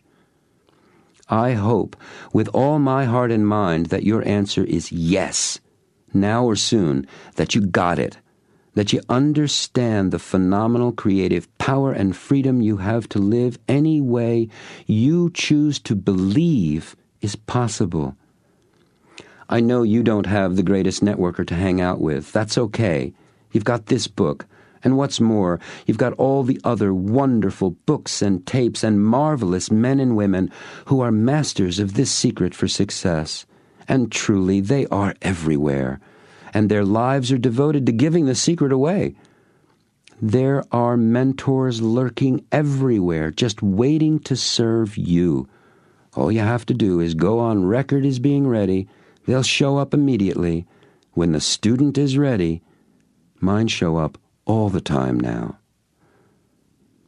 I thank you for listening to this book on tape. And now I'd like to share with you a simple secret for learning that has served me very well since it was first taught to me. Now that you've heard it, listen again, and then listen a third time. I've read the Coaching Kids book at least 20 times since I first saw it that Saturday morning at the Greatest Networker's house, and I've gotten something new from it every single time. When you do listen to the book again, use it as a flashlight. There are thoughts, feelings, and experiences neatly scattered throughout that will shine new light onto myriad little treasures that are hidden within your own thoughts, feelings, and experiences. And that, like your yet-to-be-revealed mentors, are waiting for ready discovery. And then ask yourself, what's next for me? One more thing. If you come across somebody in our business who seems like, well, they're ready to explore what they don't know yet, lend them your copy of this tape. The day you do that may just turn out to be the day that changes their lives for the better forever. Have fun. My best to you.